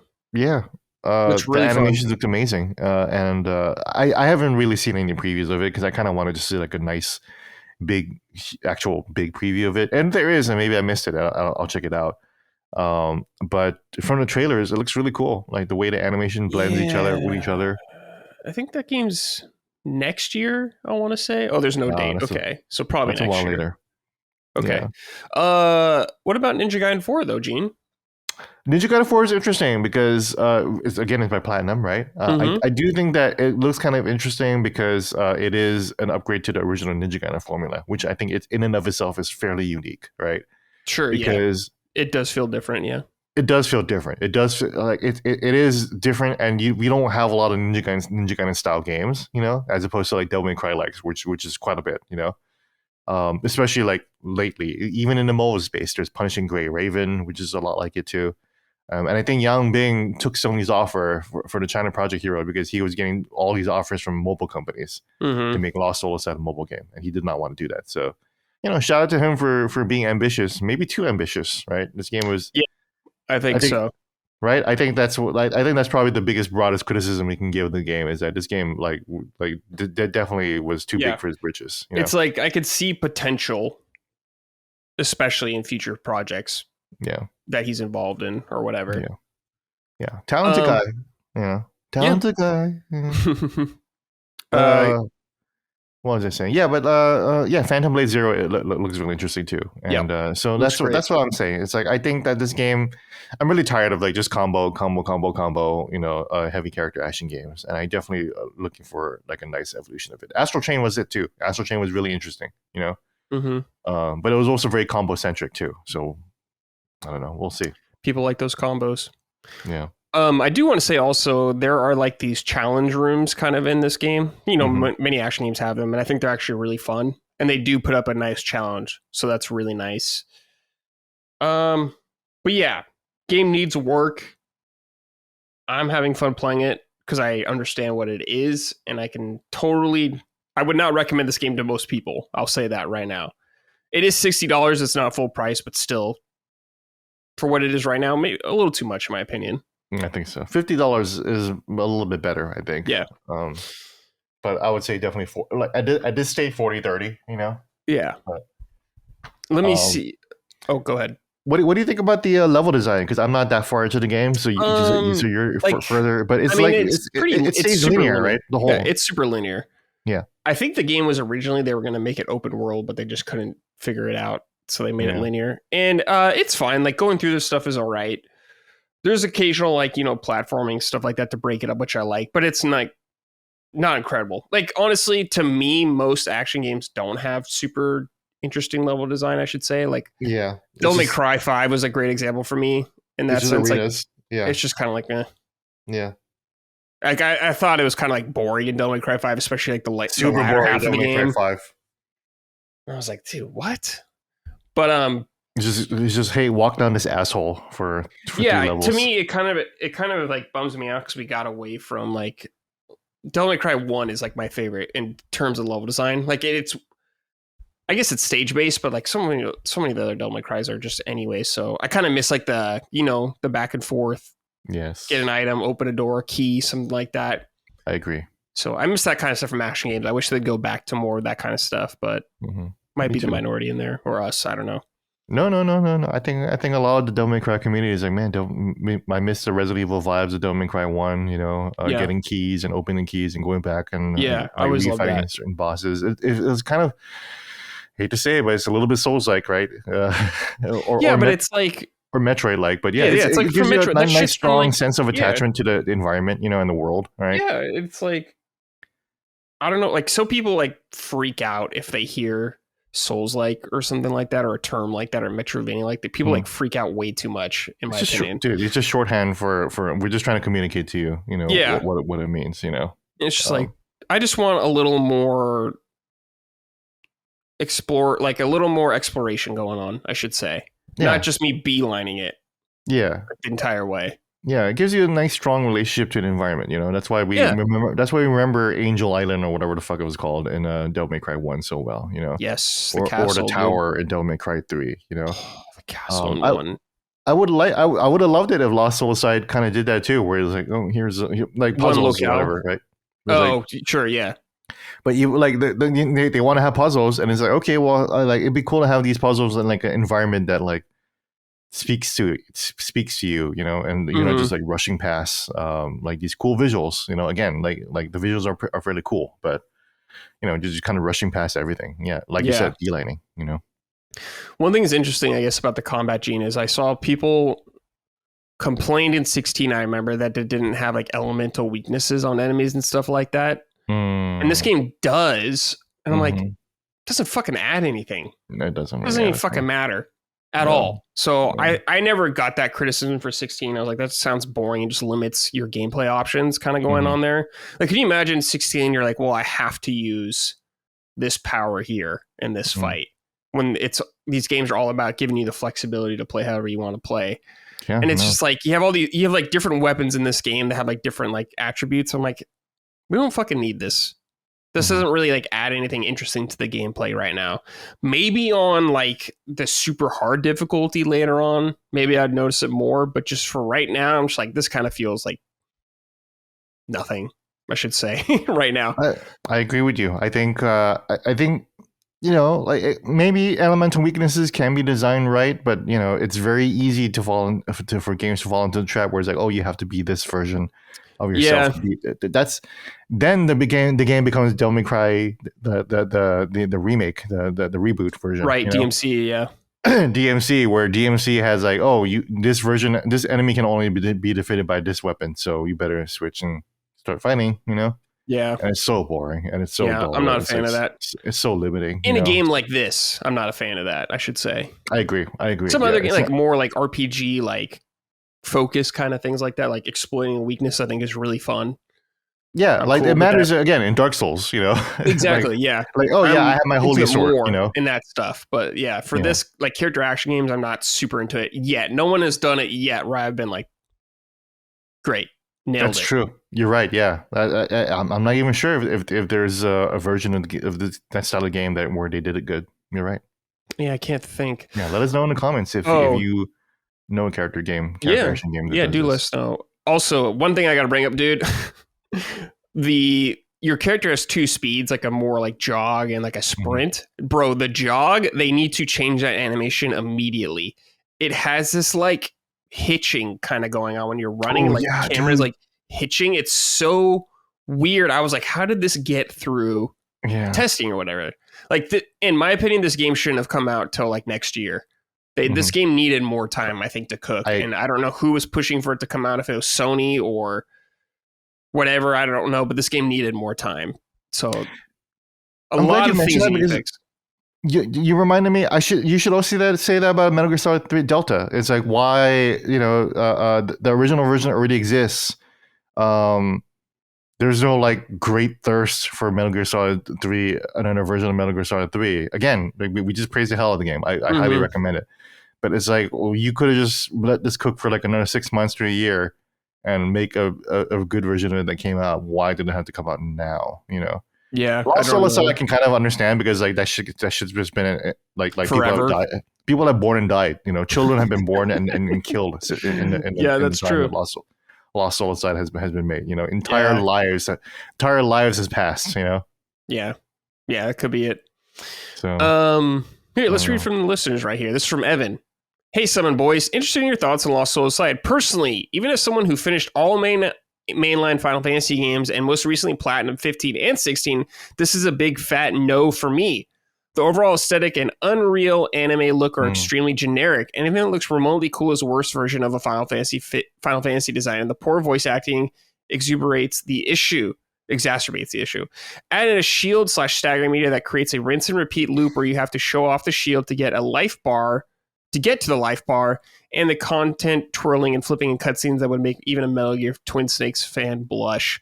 It all makes for a very unappealing package. As always, keep up the good work, boys. And Gene, you're crazy for saying Blasphemous sucks. Those two games are considered S tier among Metroidvania fans. I think you just don't like the subgenre. You're totally right about that last part. Yeah, I think, but maybe not. Maybe we'll I think it's fine if Blasphemous didn't connect with you. It's fine. I mean, I barely played Blasphemous. I played it for like an hour. So okay, dude, don't take my word for it. I did not give it a chance. I'm just like you just weren't in the mood when you play it. Yeah, that's fine. Yeah. So. I love those games, but yeah, it's like not every Metroidvania fans or game's gonna click with everybody. Yeah.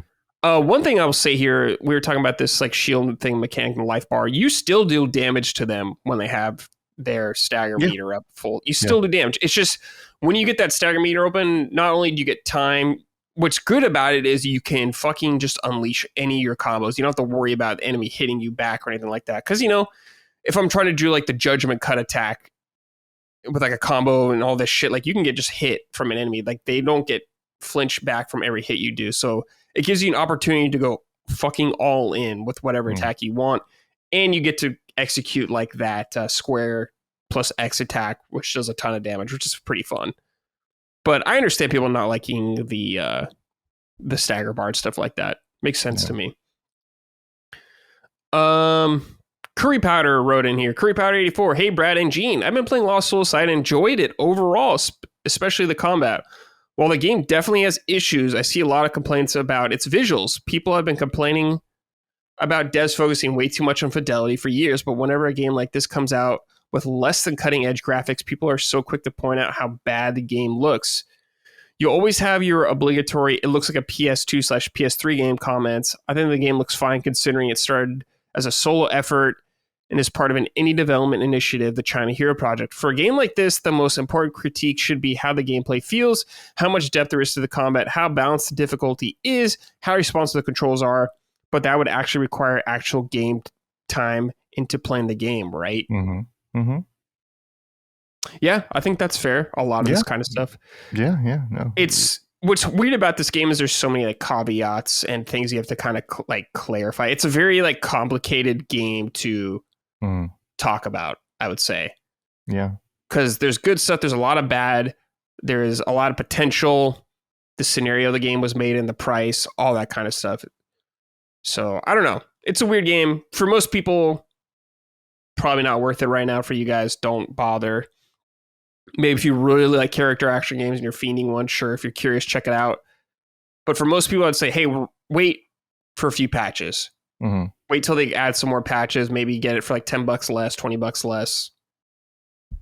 Might have a little more fun.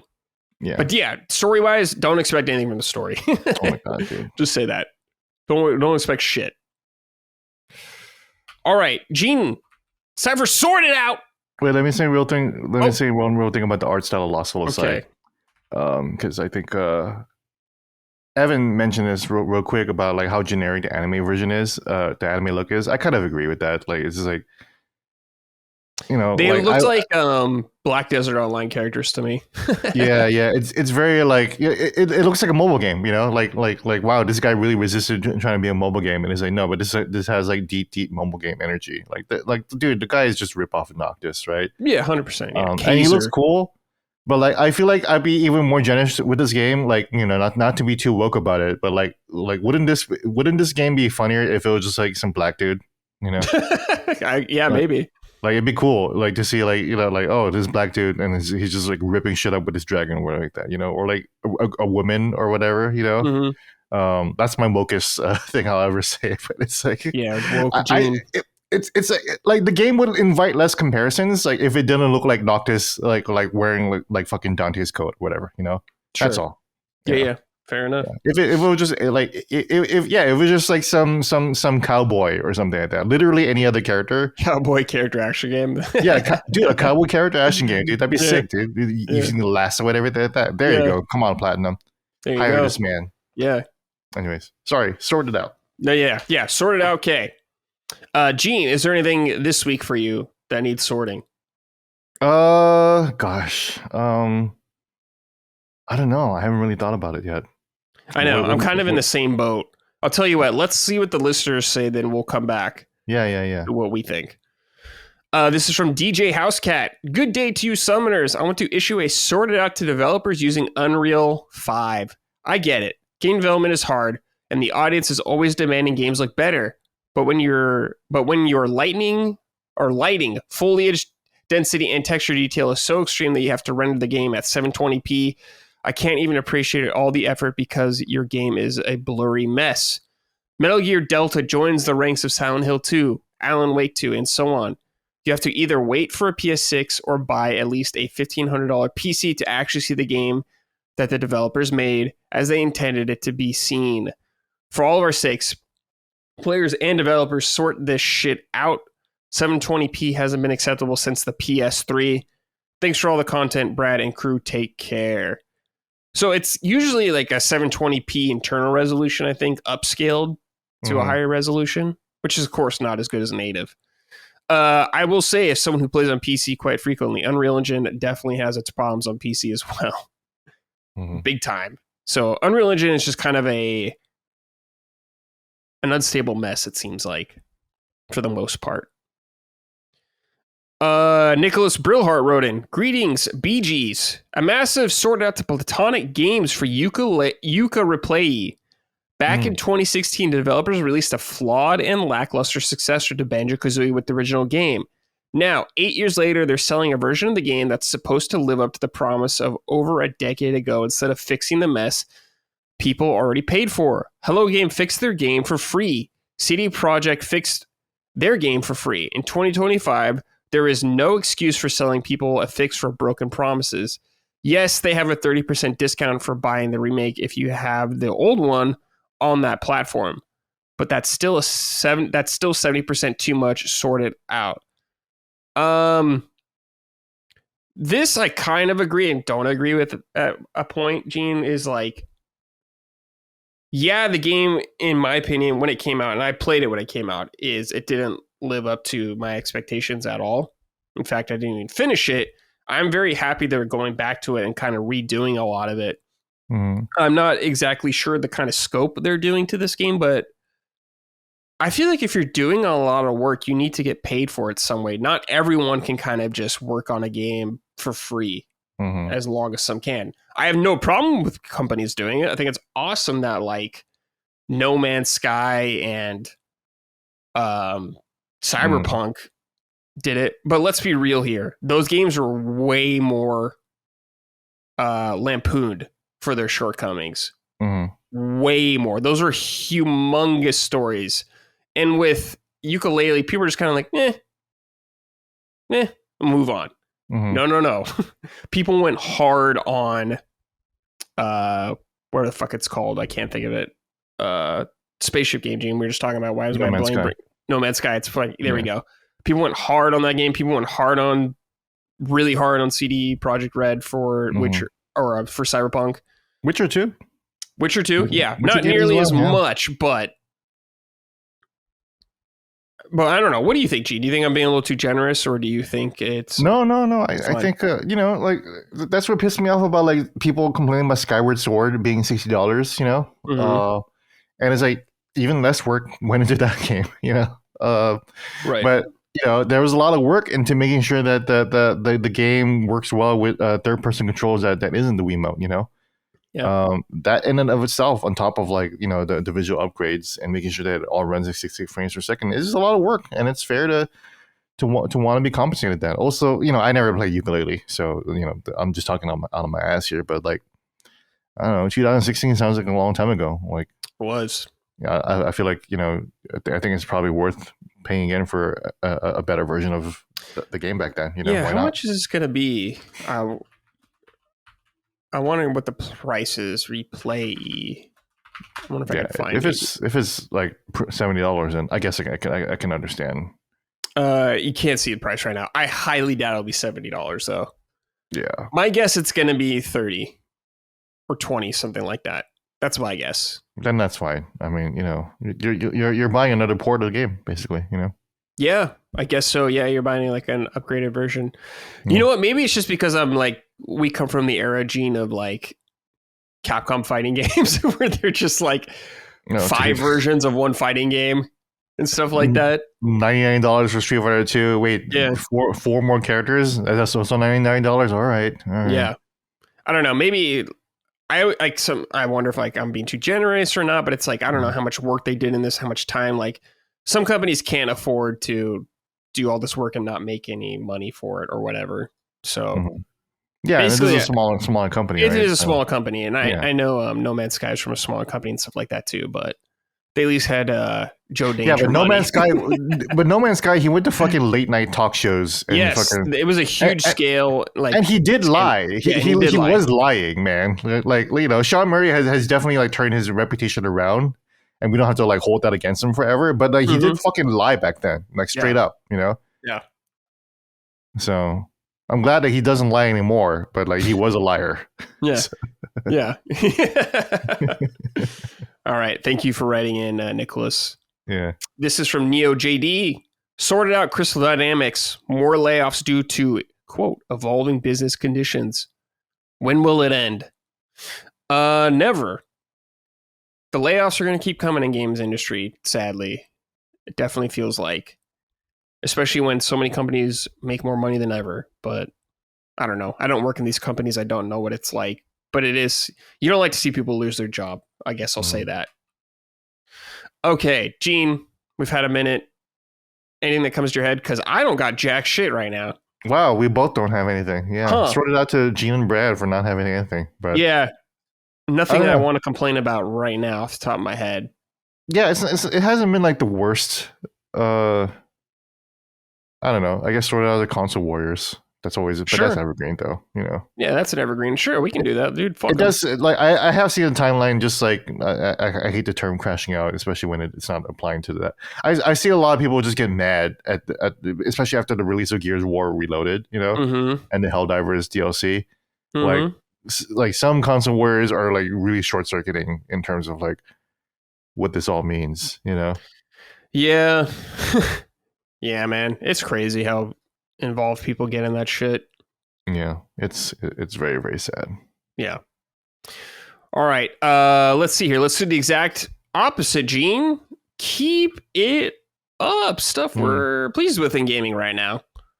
I'm just gonna say it's too much shit, and I'm happy. There's a lot of great games, man.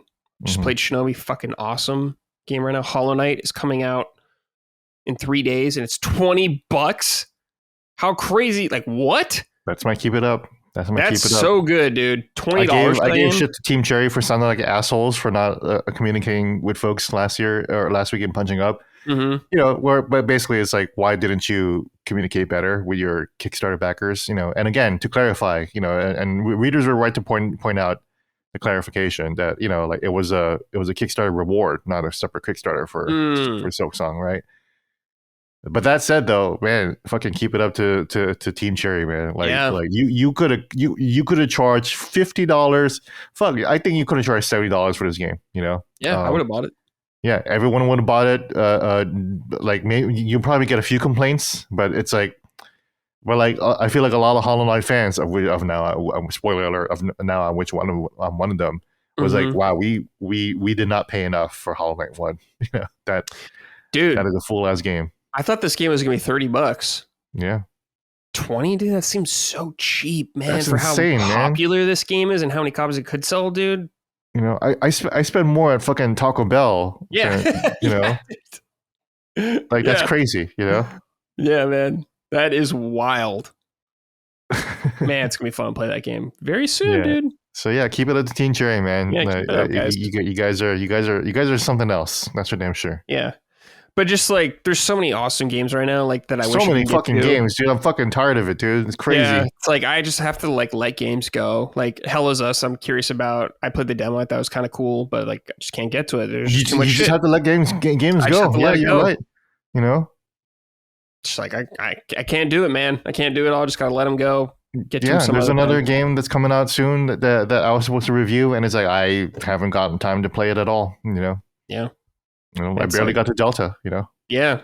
Trails is coming out. I'm looking forward to that. Yeah, with fucking yeah, Trails in the Sky, the first chapter remake or whatever like that. Like that. Yeah. That'll be my first Trails game, so I'm excited. That's exactly what I'm thinking, man. I was like, man, is that it? Like maybe this is a good time, you know? Yeah. Like they're making this for us, you know? Yeah, So, exactly. This is for us right now. yeah. And like Final Fantasy Tactics right around the corner. Sound Oh Hill's my right around the god, corner. dude! Fucking Yeah, dude, it's crazy. It's I feel insane. like crying, man. Like it's crazy, dude. Stop. You know, this Stop. year is actually crazy. You know. Yeah, stop, guys. Stop. But also keep it up for thanks for all the good games. Yeah, I'm actually glad that Kirby Air Riders is in November. You know, just like push that back. You know, push please. that shit back, dude. Push it back. Yeah, I feel sorry for Shinobi, man, because like coming out so soon before Silk Song. You know, Shinobi is about as good, I think, probably. You know. Yeah, Shobi's excellent, but yeah, hopefully it does well. All right, this is from You Make My Snake Solid. What's up, Gene and Brad? My keep it up this week is going to Brad. My man is the podcast hope scoop equivalent of Sony getting Insomniac for dirt cheap relative to the acquisition of the last 5 years. Brad, you're always awesome on every show, or even now stream that you're in every stream that you are now on. Honestly, just elevating my enjoyment of the content so much and so consistently. You rock. Keep it up. I'm just picturing Brad like the Obama meme of like him giving himself the presidential medal. Oh yeah. This is why I never read keep it ups that are good about me, because I always feel like a fucking asshole. But I have to do it every now and then. Yeah, exactly. But you know what? I'm gonna do it for once in a while. All right, I'll give myself the emblem. No, I've actually been seeing this. Well, finish the letter. Yeah. Oh, and thanks for letting me know I should wait for MGS Delta. I waited and am now doing MGS4, and let me say, I had no idea what was coming MGS3. Holy shit. I wish I'd filmed my reactions for some of those scenes. Oh, yeah. Hell yeah. But you've been doing a good job, man. You're everywhere. You know, I see a lot of internet chatter around you, you know. Like, thanks. I don't really look at any of that stuff, but thank you, everybody. I appreciate the support out there. I appreciate all the support from my coworkers, like Gene here, to make it easy. All right. This is from Nevitz. Keep it up, elementary students. Whoa, hold on. I've been a teacher for a decade now, and it's so interesting to see how the conversation about gaming platforms has evolved. Students used to be in the Xbox versus PlayStation console war, but for the past 2 years, I've not heard a peep. Kids just love playing games where they play. Sadly, some adults could learn a thing or two from this generation. Keep it up. Well, the console war, as we knew it for so long, is over. And maybe that's why you're just kind of seeing this shift, I should say, to more just ubiquitous. Everyone's just about the games, not necessarily the platform, which is the most important part. I totally get having preferences on what you play on. We all do. But it's nice to celebrate the games themselves more than the platform it's on. 1,000%. And a lot of console people are just fucking annoying. At least online. All right. This is from Big Dumb Stupid Idiot.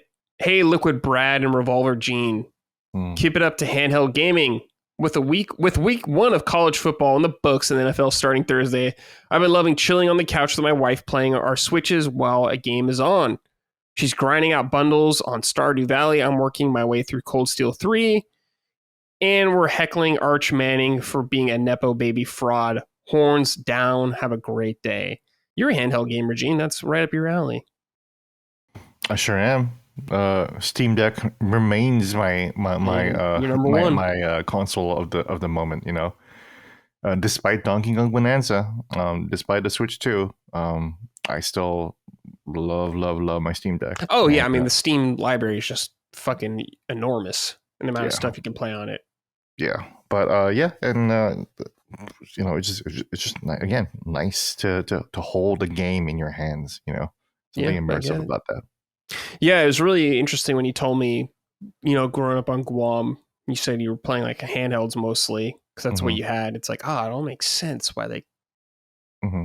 A lot of people even the Game that Gear. I had a Game Gear too. Yeah.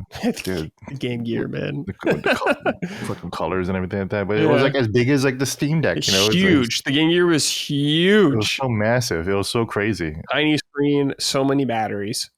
It was a tiny screen. Yeah, it was crazy. But I was like, damn, dude, I got the power of Sega in my hand. I couldn't get a Sega Genesis if I had a Game Gear. Yeah. My friend Mike Huber had a Game Gear, I remember growing up. I never had one. But I was like, whoa, color. And the screen lit up. Whoa. It's crazy, yeah. But they're just like the amount of batteries and all this shit. And it says Sega. And you're like, whoa, dude, voice samples and a handheld gaming machine. Are you crazy? And then now it's like Uncharted 4 plays on the Steam Deck. Yeah. It's crazy. I know, we've come a long way. Yeah. All right, it's time for a game recommendation from the audience for the audience. This is from Kenny Roberts. Greetings, Summon Sign or Sigmas. My game recommendation for this week is Tome. I think that's how you say it, Toem. A cute indie adventure game in black and white where you use your camera to solve puzzles and complete quests. With a top-down perspective and first person while taking photos, your journey through towns and forests helping locals while reaching the end goal of climbing a great mountain to witness the phenomenon known as Tome. This is hands down my favorite cozy game, and I don't hear it mentioned enough, so I wanted to give it some love. It also has a sequel coming next year. I'll slowly reach for an officer's firearm and listen. Don't do that, Kenny. Don't reach for it. Don't ever do that. Don't do it, Kenny. This game came out years ago, I remember, but my old coworker, Brandon Jones, really liked this game. And it always looked delightful. Gene, have you ever played this or heard of it? No, I haven't. Let me look it up right now, actually. Yeah, it's very charming little video game. Are good words. So, that looks cute. Yeah. Yeah. Oh, it's a photo adventure. What? Yeah. No, that the black and white style. Yeah, you're right. You know what? That's a good recommendation. I'll check it out. There you go. Love the art style. Good pick, Kenny. Yeah. All right, Gene, next game that I've played through some last week was Resident Evil 2, 1998, though, not the remake, the original. This was recently put on the PlayStation Network for PS5 and stuff like that, and 3 was put on there. Fun fact, if you had 2 and 3 on the PS3 on your account, you get these for free.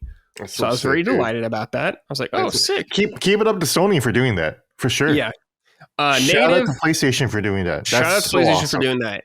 Negative, though, no trophies, once again. They're fucking killing me on that shit, dude. Let me get a platinum trophy in this. I want it. Give me that shit, you sons of bitches.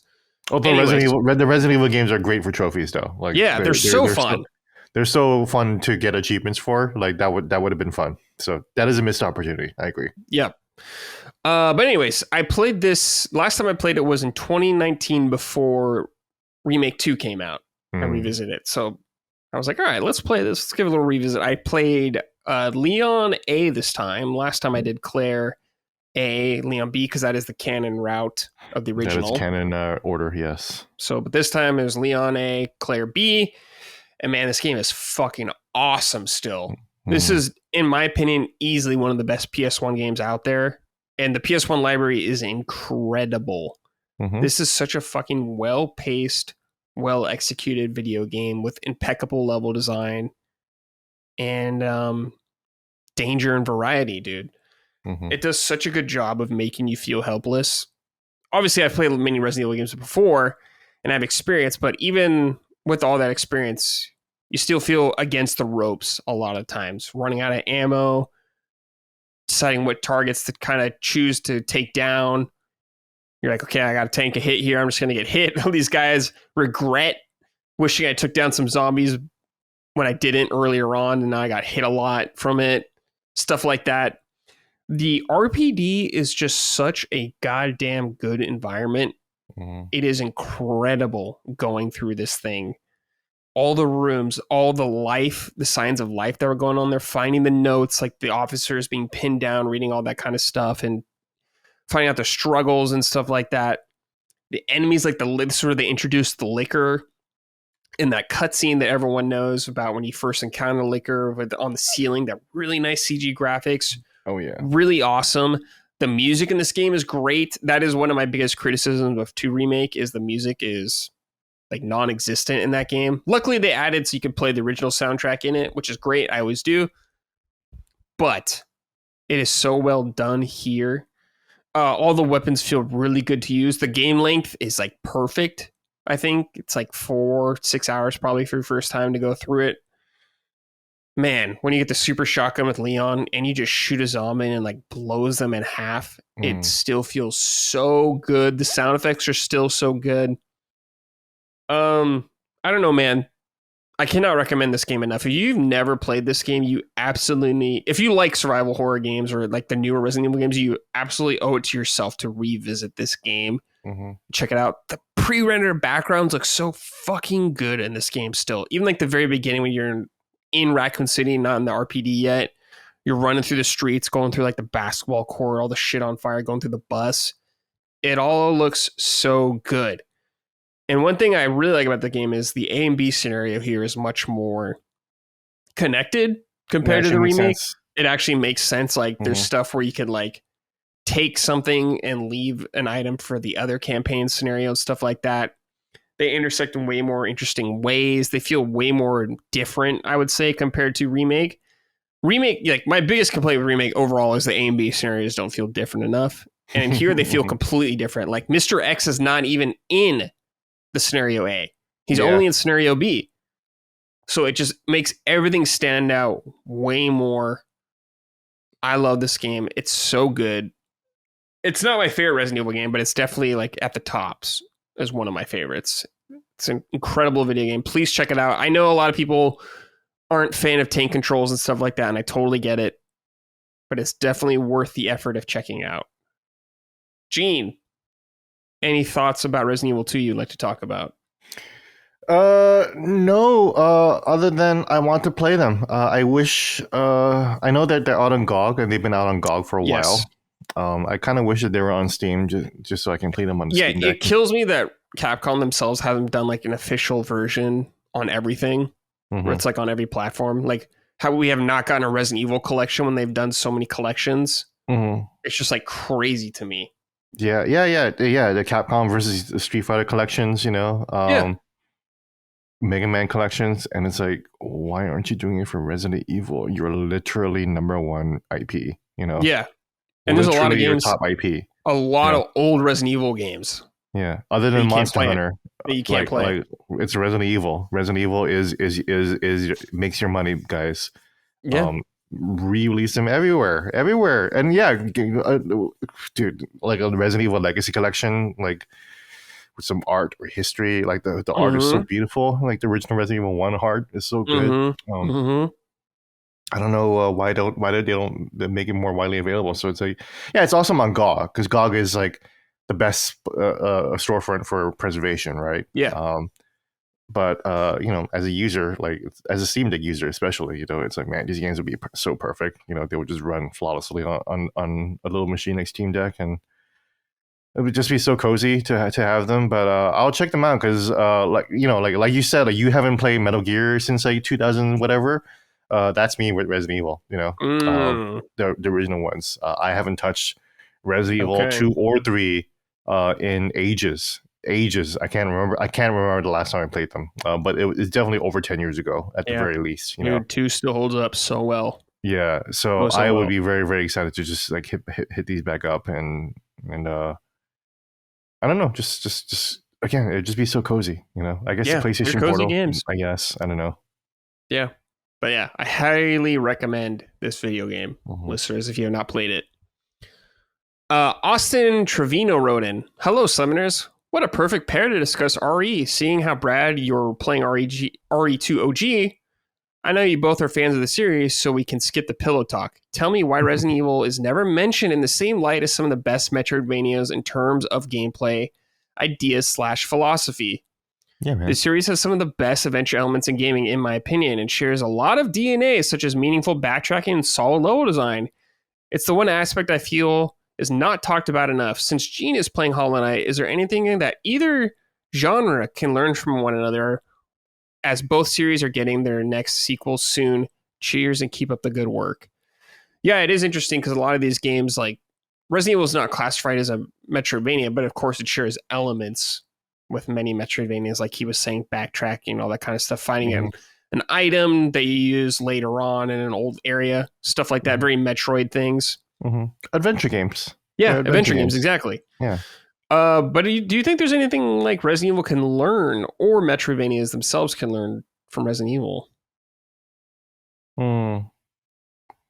That's a tough one. I don't know. Like, I think Metroidvanias can definitely learn from how to navigate 3D spaces, you know? Yes, I would love to see Metroidvanias tackle a 3D space more often. Yeah, other than Metroid Prime, obviously, which is like, you know, of course, like a prime example, pun intended, you know? But like, there aren't a lot of 3D Metroids, and I understand that. Look at how Metroidvanias typically sell. Hollow Knight is a huge outlier otherwise, you know. But Metroidvanias don't sell that well, so it's like you want to make a higher production Metroidvania, like that's pretty risky, you know. But I would love that. I would love a brave game to just do that, you know. Make it cheaper then. Just give it PS1, you know, back to the original writing, you know. Just give it PS1, PS2 graphics, you know. Make it look like a fucking PS3 game. Yeah. Yeah, absolutely. Dude, if Lost Soul Aside was a Metroidvania game, I'd be like, what the fuck? Are you serious? That's cool. Crazy, you know? Yeah. That'd be crazy. Arkham Asylum is probably a great version of this, right? Yeah. Arkham City, not so much. They kind of like blasted out the formula to just kind of make it's more because like Arkham Asylum's all in the asylum and stuff like that. Arkham City is, you know, you're in the section of the city, I guess, but it's like when you're in like the specific buildings, I guess it is. So kind of, yeah. I mean, they're maze-like, but they're also fairly linear, I think. Okay, you know, gotcha. Right? Navigating some of those Arkham City like locations, and I only noticed because I played Arkham Origins the other week, right? Yeah. So it's like it's actually pretty linear, but there are open areas, like for example, like Penguin's like Iceberg Lounge, like you can go up and down and like, you know, like different north, south, east, and west, and there's different rooms there, you know. And then you do have to come back to some of these rooms, but like Arkham Asylum is absolutely closer to that, where it's like here's like the building, and here's the outside, and here's the underground, the sewer areas, and you got to come back to this, and you got to come back to that, and now that you got the detonators, and now you can blow up the door here. Much closer to a 3D Metroidvania for sure. So I think let's get more of those going. Yeah, but Resident Evil is like perfect in terms of like level design, and so like I do think that like if you wanted to find good inspiration for a 3D Metroidvania, look to Resident Evil 7. Hell, yeah. Sure. Yeah. You know? Yeah, sure. All right, Gene. Hollow Knight. Oh my God. I'm going to read these before you dive into everything, okay? Yeah. This is from Running Man 13. Evening, lads. I've listened to Gene slander Hollow Knight for the past couple of years on this network, which has hurt my soul. It's been so good to see him going through it again and singing its praises on Twitter this past week. Gene, what do you think has changed your opinion this time around? I admit it isn't for everyone, but if you're into Metroidvanias, I haven't managed to find anything better out there. Mark M. Roden. Hey, boys. I just thought I'd say I've been enjoying Gene's Hollow Knight redemption arc on Twitter and some of the conversations it started. It's one of my favorite games, so I love hearing people discuss it, even when it's not always positive. So I have one question for Gene. Silksong Day 1. Oh, you guys already know. Day 1, of course, like that. Dragon Paul 22 wrote in, hey, Gene and Brad, feel free to chime in. Gene, I really enjoyed following your Hollow Knight journey on Twitter. It was great to see you finally connect with what makes the world so special. I'm no Metroidvania expert, but Hollow Knight hooked me with its tight controls, intuitive map, and simplified, satisfying combat. It's the game that finally helped me get into the Souls genre, teaching me patience and boss patterns recognition through its clean 2D lens. Your repeated tries with Hollow Knight reminded me of my own delayed appreciation for Death Stranding. At first, its systems felt too dense, but over time, and maybe with age, I had the patience to really engage. Sometimes it's not the game, it's when you play it. So here's my question. Is Hollow Knight the perfect on-ramp for newcomers to the Soulsborne genre? I'll hang up now as I sharpen my needle in anticipation for Silksong kind of day. Mm-hmm. All right, Gene, as also someone on this network who's heard you slander this, and it's always kind of confused me a little bit because I know you love Metroidvanias, or you did at least. I kind of do. Yeah. Kind of do. What changed? Sure. Yeah. Well, let me answer this last question right now. Is the perfect on-ramp for newcomers to Soulsborne genre? I like the way you say, where it's like, oh, I was able to recognize Souls through the 2D lens, right?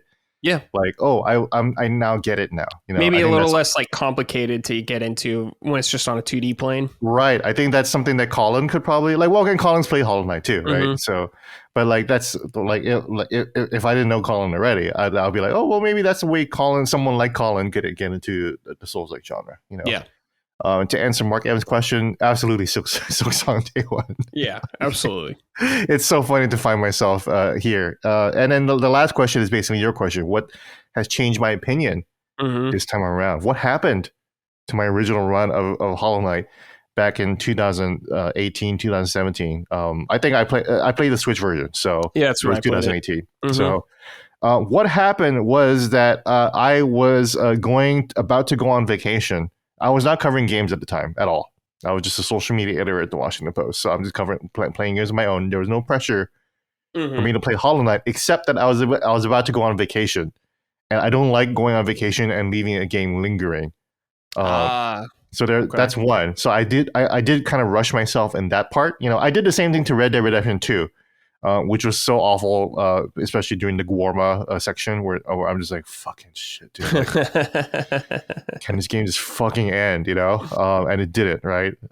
So one, there was that. Two, Hollow Knight is a much longer Metroidvania game than Metroidvanias are, right? Like I was of the opinion that I think Metroidvania games should be short. And I'll get back to it later. Three, the I didn't really like the art style. I think it was too new grounds and everything like that. And I've turned my opinion around that. You know, I like the game enough. I love the game, and I now enjoy the art style. I think it's great. I think it's the fact that it's hand drawn makes it timeless. Like the fact that I'm playing it now in 2025 and it still feels like a new game. That's awesome. Like I'm always complaining about hyperreal graphics, and I shit on Hollow Knight. The fuck was wrong with me, right? I get it.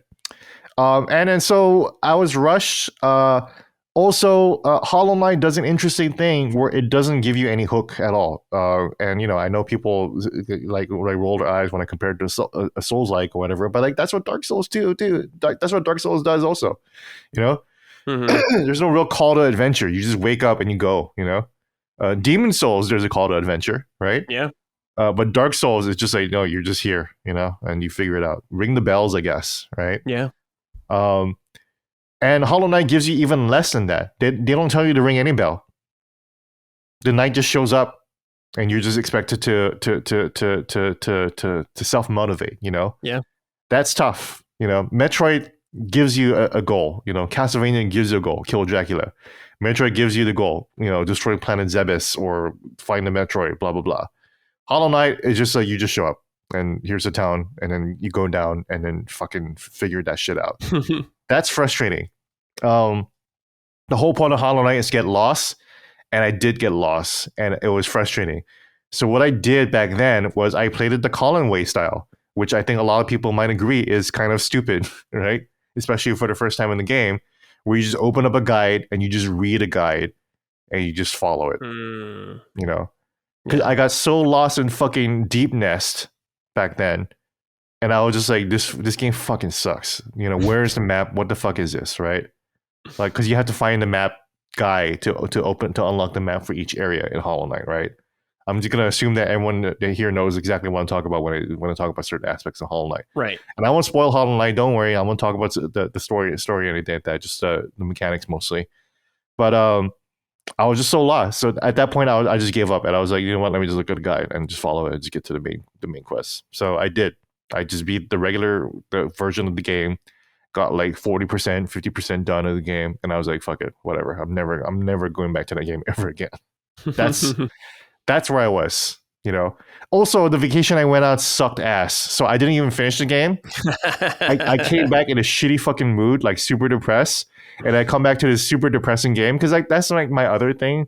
It's a larger issue beyond Hollow Knight is that I'm fucking tired of depressing games, man. You know, and like all you people out there are like, oh, you know what? Sometimes stories need to be a little dark and a little bit sad. Like, tell me how old you are. If you're in your 20s, and I understand wanting edgy shit, you know, you just finished college or whatever, and you're just in your first steps full of adulthood life, and life is dark. It fucking sucks. So I get it. You're totally relate to that shit, right? I'm getting tired of video games and dead worlds, and that includes FromSoft games. You know, I don't like the vibes of Elden Ring as well. You know, it's just there's a lot of like wailing and moaning going on. Violence, and it's like there's no towns, there's no fucking NPCs. All the NPCs are fucking sad. You know, and that's what Hollow Knight was too. Hollow Knight is a fucking sad game. Expedition 33, it's another dead world. You know, there's only one town. You know, and it's a town full of people who are barely conscious, you know? Yeah, like little wood people, yeah. Yeah, little wooden people, you know. There's no culture, there's no signs of life, you know. All the culture is dead, you know. And I get it. Video games are hard to make. You know, Death Stranding, another one, you know, a complete post-apocalypse. There's no one in the map, you know. You might find 2 or 3 people if you're lucky. 5 people if you're super lucky, right? That's about it.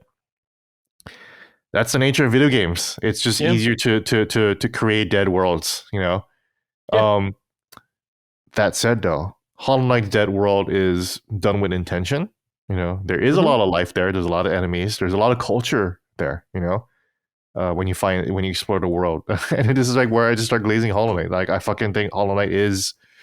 I give up. You guys win. I agree that Hollow Knight is one of the greatest games of all time. We got him. It truly is. I really do think that. I'm like, holy shit. I totally did not see the forest for the trees, because this time I did not use a guide. I let myself get lost. I didn't rush through anything. I should be rushing through a lot because there's so many games. But I always made the intention, once Silksong comes out, I'm going to give Hollow Knight another try. Once it's time for Silksong, I'm going to give Hollow Knight another try, because I never thought it was a bad game. Right. I just thought it wasn't for me, right? I thought it controlled well. I thought the level design was pretty good. You know, and I know I was talking about the music, but the music's fine, right, for what it is. I like the music a lot more now, you know, now that I've also completed the whole story, and I kind of see the whole picture for what it is, right? Still not my favorite music of all time, but it's great music, right? And it fits the function of what it's trying to do at Hollow Knight, right? But I played it with intention this time. I played it without a guide. I only used one guide again to get myself out of Deep Nest, because I got super fucking lost, because fuck that area. And I think everyone who's played Hollow Knight can agree that is definitely the blight town of Hollow Knight. I gotta look this up again. It's been too long. Let me see. Deep Nest. It's been a while. Oh my god. I haven't played it since 2018. Oh, it did not traumatize you properly enough. Okay. Maybe you got it just fine. But like Deep Nest is a deep in the game. And like it is so dark. It is full of like fucking centipedes and worms, and it's gross. Oh yeah, I kind of remember this now. Yeah. And like it's very circular, and it's like I was just like, I'm just going around in fucking circles. I'm driving myself fucking crazy. So like at that point, I was like, you know what? Let me just.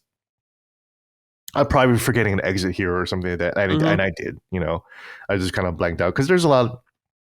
That's another thing about Metroidvanias, is that like it can be exhausting to keep track of things, and sometimes I'm just not in the mood for that. Right. But, you know, I just let my pride go, and I was like, you know what, let me just get a guide and do this. But otherwise, I mostly played the game without a guide, you know. I used the guide again to find like one of the essence bosses, one of the do-overs for certain bosses, because you need to get a certain upgrade to get the final ending, right? So that's what I did. I just needed like a little bit more essence, basically, and I was like, I'm right there. I had 2,000 essence. I just need 400 essence more, just one more fight, and I'd be good, right? And I was. Those are the only times I used the guide. I somehow managed to complete every single side quest in the game, like the Dark Souls stories of the NPCs. I somehow managed to do all that in order and in the right order. It was so fucking satisfying and rewarding to see the story endings for like Quirrell, or Cloth, my girl Cloth. That was so sad. And and also Zod the Mighty. I was able to get him all the way to the end, to his mighty end too. So many great characters, like I'm actually like in love with I'm in love with Hollow Knight, man. Like it's crazy. Like I love this game. I truly, truly do. It's my game of the year over Donkey Kong Bonanza. Oh shit. It's absolutely my game of the year. This really is one of the greatest games of all time. If you went up to me and told me it's your favorite game of all time, I'm like, I get that totally. Yeah, totally understand it. Especially if this, and I also try to. This is how I also was able to change my perspective. Like I'm just like, because I talked about how much I think Castlevania and Super Metroid are better, and I still overall think that they are still better, right? I think Hollow Knight is like the third best, right? Top three, And that's because I played a lot of Metroidvanias, and I think Super Metroid and Castlevania really are peak, even in terms of storytelling. And Hollow Knight does a lot with storytelling that I really, really admire, I love, and I do think expands from what Super Metroid did, right? Because Super Metroid was like a masterclass in like environmental design and storytelling. And I think Hollow Knight does the same, but bigger, so I can understand why you think that's better. But also, if this is your first Metroidvania, then wow, what a mind-blowing experience this must have been, If this is your base, that's not fair, actually, for the rest of the genre, It's not even fair for Super Metroid, because you're probably gonna go back to the game and think that it's too simple, Yeah, of course. Yeah, and that sucks for Super Metroid, because this game would not exist without Super Metroid completely, or Metroid in general, right? And I think you need to kind of change your perspective on that too, just the way I was able to change my perspective on Hollow Knight, where it's like, okay, what if Hollow Knight was my first Metroidvania? It's kind of like watching the first Batman in 1989, right? And not knowing who Batman really is, right? The Tim Burton Batman, Batman's never really been that big before the movie, right? You go to see Batman, and you're like, why is this guy dressed up as a bat? Why is he fighting crime so much? Why is he so crazy? Oh, his fucking parents got shot. That's so fucking tragic. Of course, we all know the story of Bruce Wayne and Batman, right?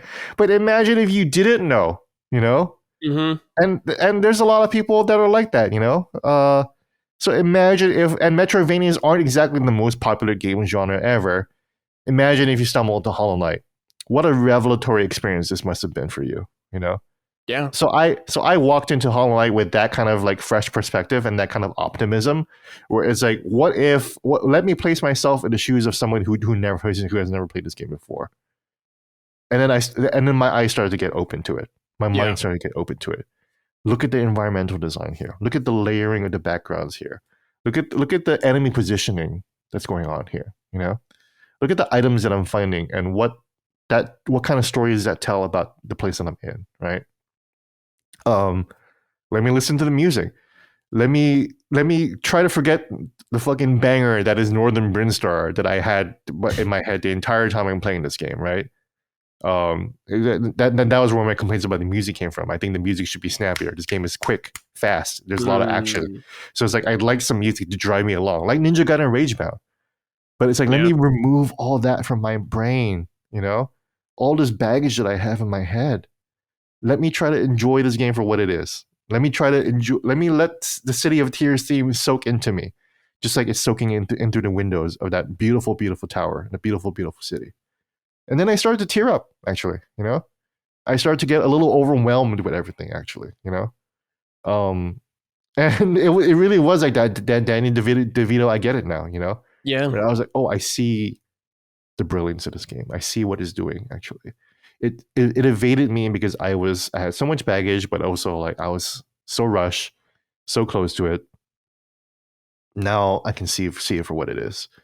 And I have plenty more to write about. I'm actually writing the review for it right now, and I think I'm actually pretty proud of the way I'm gonna phrase it. But yeah, tremendous game. I hope that explains how I was able to kind of switch up where I was before, and how I was able to kind of switch up. So, a lot of it. I play it on PC now too, and so PC controls are just a lot more responsive. So I beat the game this time with 85% completion. Okay. Did you mess with any of the DLCs? Not yet. I did go to the Godhome area real quick, and I did beat the first Pantheon. Okay. No problem. I'm actually pretty good at this game. Actually, like I was beating most of the combat, most of the bosses in like maybe like 2 or 3 tries. You know. Mm-hmm. I haven't done the Path of Pain. Okay. I did the famous Path of Pain, which I did. I tried one time, and I was like, "Oh, okay." Path of Pain. I was like, "Oh, okay. This place is serious. Let me come back here." Yeah. And then I just ended up beating the game. And then so I will go back to there probably tonight. Now that I had to fucking play Lost Soul Aside over the weekend for this podcast, and I didn't want to. I'll get to it again. But it's like the whole time I'm playing Lost Soul Aside, it's like, fuck, dude. Like I still haven't found the upgraded Hollow Wraith attack for my knight, and I haven't finished. I haven't found 2 of the upgrades for his Hollow Spirit moves, and there's still a couple charms I'm missing, and there's 2 bosses that I'm missing. I can't find those 2 bosses so I can unlock the other Pantheon levels. You know. Yeah. But yeah, great game, fantastic game, one of the greatest games of all time. I totally agree. 10 out of 10. I'm really happy that you played it without a guide. Yeah. I think that is absolutely the way to play these games. To me, it's like that with like From Software games also. Mm-hmm. I think it's a way more immersive experience if you don't use a guide and you soak up everything around you. So I'm happy you came from that angle, and I'm happy you came around on the game. Do you think Colin played Hollow Knight with a guide and he wanted to get the platinum? Because then the problem with Hollow Knight is that there's absolutely missable shit in it. Yeah. So I did, like, right before I did do the ending, I did look up like conditions to get like all the endings. So that's why I was able to get like the quote unquote bad ending first, because like, you know, you can get locked out of that too. Yeah. So I was like, okay, well, let me just make sure I do this before I do anything else. You know. But yeah, other than that though, yeah, I did a guide free. I was like, oh, Cloth, you're here. Oh shit. Yeah. Oh, Quirrell. This is your area? No shit. Okay. You know. Oh, Hornet's here. Oh fuck. You know. Super surprised when I got to the quote unquote like true final boss fight. Like all of that shit was completely not spoiled for me at all. Good. Excellent. I was like, wow, what a fucking fantastic finish. Like way better than the ending that I got the first time. Right. Not as depressing. Way more fleshed out. Way more of a complete story. The finale was excellent. The music, the scenario, fucking yeah. Like it is weird. I don't think I've ever turned around a game this much before. Actually, again, it's not a game that I thought was bad at all. I think it was a very, very good game. I always thought it was a very, very good game. Just wasn't for me. Now this is my jam. Now it is for you. This is an obsession. Silksong day 1, baby. Yeah, I know, it's crazy. You have to wait like less than a week from when you finished it for the next game that's been in development forever comes out. Yeah. So good timing for you. But yeah, very happy to hear you enjoyed it now. Makes me happy. Yeah. And you'll be in the trenches with all of us for Silksong, so it'll be fun. That's the fun part, is that I will actually, like, it's kind of like it's kind of like the way I joined the watching Severance season 2 after people waited fucking like 5 years for the next season. And I just like watched Severance season 1, and the next season 2 comes out. I'm just like, hell yeah, dude. You know? Yeah. And that's what it feels like for me. I was like, dude, I what do you mean I get to play Hornet right away? Right now, yeah. You know?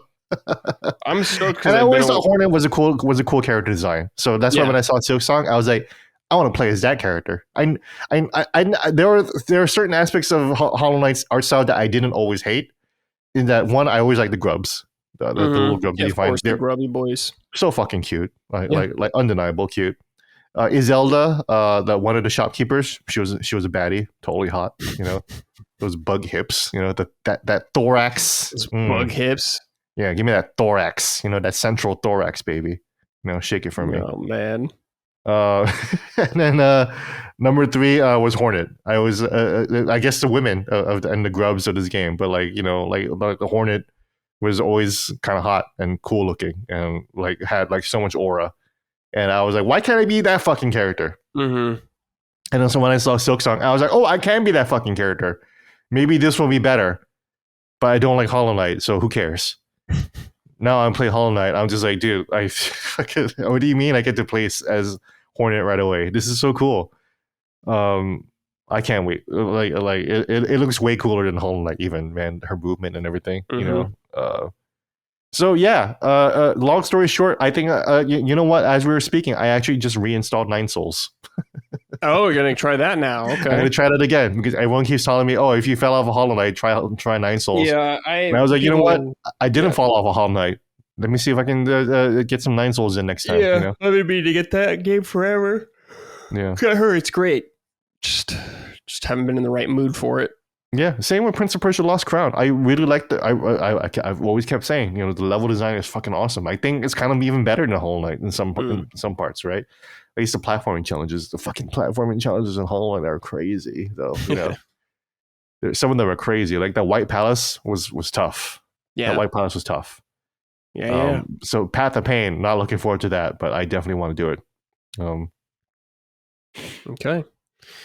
All right, Gene, let's end the show with some write-ins from the audience, some closing questions here. If you want to write into the show, patreon.com/lasttimemedia. I post a thread every Saturday calling for submissions, so keep an eye out there. This is from Raisin. Good day, Summoners. What's the last genre of video game you really got into? For example, I've really gotten into survival likes. I platinumed the PS5 version of Vampire Survivors. I dual platinum the PS4 and PS5 version of Brotato, and I'm currently playing Soulstone Survivors. What game has birthed a new appreciation for a genre you now love? I look forward to y'all's response. I jorked my peener, but the peener sniper guy got me. What? Thanks, Raisin. Okay, Gene, any like new, like, I guess, what's the genre obsession with you? The newest one? Could be years old from now. Hey, you're back on it. I'm back on the Metroidvania train, baby. I'll give Blasphemous another shot for sure. Nine Souls, obviously. I think I'm definitely more. And like, Blasphemous again is another fucking depressing game. You know, Nine Souls looks definitely like a lot more lively and colorful, right? Yeah. So I definitely need a palate cleanser after, like, again, Hollow Knight is pretty depressing and dark and dreary and very monotone, and I didn't like that at first, right? But now I get it. You know, I like the color coding of the different areas, and I'm looking forward to see how it expands actually in Silksong. But yeah, Metroidvanias, I'm back, baby. Maybe I'll finally finish Prince of Persia: Lost Crown, Nine Souls, Blasphemous. Hey, maybe even Bloodstain. Maybe I'll even give those a shot. You know. Oh. Maybe. You haven't played Bloodstain? No, I haven't. Oh shit. Okay. Wait, have you played the other Bloodstains, like zero Bloodstains, dude? Yeah. Holy shit, man! The Curse of like the Moon ones, those are fucking awesome. They're like the more OG Castlevanias, like stage based. Yeah, those games rule, man. All right. The only reason why I haven't played them is because I'd rather play Castlevania. So, I mean, that's fair. like I want to fight Dracula. You know, that's the whole reason why I'm. I get it. Games. I get it. I love killing Dracula. Sending Dracula back to hell is like one of my favorite things to do in a video game. So I get it. You did it. It's like fighting Bowser. You know, it's like. But yeah, I'll give him a shot though, for sure. You know, I'm into it. Also, I should probably get back to the actual old like Ario Sorrow and like, you know, like Castlevania. Oh yeah, games, you know? yeah. Those games are great. Yeah, I have. Again, you want to talk about legacy collections? Konami has done a pretty good job of like you know, keeping those games up. So yeah, they have. You know, like there's a whole universe of games that I can go back to now. You know, and I'm very, very excited. But you know, of course, again, it's a genre that I loved since literally day one. So that doesn't really quite fit Raisin's criteria of like a new genre. I don't know. This is a great question. I don't know what's the last new genre I got into, actually. I got one, which is, I don't know what these, I guess this would be a survival game, but V Rising last year, I like played the fuck out of that game. I have like 90 hours in that game, and I just love that game. Building my own vampire castle and all this kind of shit. Getting peasants as slaves, absorbing blood, and they had Castlevania DLC in there where you could fight Simon Belmont. Awesome shit. That's cool. Really cool. Awesome game, dude. All right. Let's hear. This is from Steven Campos. Hello, Brad and Gene. I wanted to tell you guys about my gaming habit, and get your thoughts on whether I've been being autistic or crazy about this. Recently, I will buy a game and put in 70 hours before moving on to the next game, regardless of whether the game is bad or good. It's just that video games are too expensive for people like me. At $70, I just can't be throwing money around, so I tell myself to put at least 70 hours before moving on to the next game in order to force myself to save some money. But don't think I'm just paying or I'm playing 70 hours for nothing. I try to evaluate the game design in those 70 hours, trying to break down the game as to why I like it or hate it, so I'm not mindlessly playing 70 hours. Am I being crazy or artistic for doing this? In my defense, video games are too expensive these days. What do you think, Gene? Do you think this is strange behavior at all? I think you are very mentally ill, and I respect you very much. I respect that you're actually trying to use that time wisely, in an interesting way. But $1 isn't worth an hour, $1 per hour. Yeah. So that doesn't really make any sense. But if that is the system that you got to make it work for you, then by all means, I applaud you. That's a fun way. Like the thing about it is that I can't hate, because it's like, regardless of whether the game is bad or good or whether it's short or not, like I can respect just replaying a game for the sake of it. That's awesome. Yeah. I think you're awesome for doing that. So yeah, it just reminds me. I'm mentally ill, but I respect you. It just reminds me when we were kids. You couldn't buy games necessarily as easily and stuff like that. And you just played what you had, even if it wasn't that great or whatever. You just played it. And that's what you did. And I think that's totally fine. Even if you're playing something that's not incredibly good, you're just getting value out of it. 70 hours itself, like I don't think that's really necessary. Like you don't have to play exactly 70 hours, but I think it's totally fine just playing games and taking your time with them and like that and getting a lot of value out of them. I think that's completely fine. Yeah, the whole time I just want to play Yakuza. Yeah, exactly. Gene always wants to play Yakuza. Hundreds of hours, Yeah. So I get it, man. All right, this is from the One. Hi, Summoners. What do you guys think of Sony's investment in the China Hero project? And do you think it's successful? While Lost Soul Aside is disappointing, other games such as Fist, Ono, and AI Limit are good games. I wouldn't say AI Limit's but one of them really hit the mainstream. Hopefully one of these games can hit the same level as Stellar Blade in terms of quality and success. Maybe Sony should invest in more Korea game developers as well. Have a great day, guys. I have no doubt that Sony's probably looking at Korean developers. They seem to be looking at people from all over the world. In terms of China Hero Project, there has been some cool games. Like I played some of Fist, and it was a cool Metroidvania from what I played. Yeah, another Metroidvania that I tapped out of actually. Yeah. So I really don't like the genre. So yeah, I think it's cool that Sony is investing in a lot of these. What's the word? I guess more unusual in the console space, regions and stuff like that. I mean, now it's becoming more popular, but. It's great. Yeah. I love Sony investing in all these different companies like Korea. Yeah. I'm really happy they they really helped with Stellar Blade and all that stuff. I think it's awesome.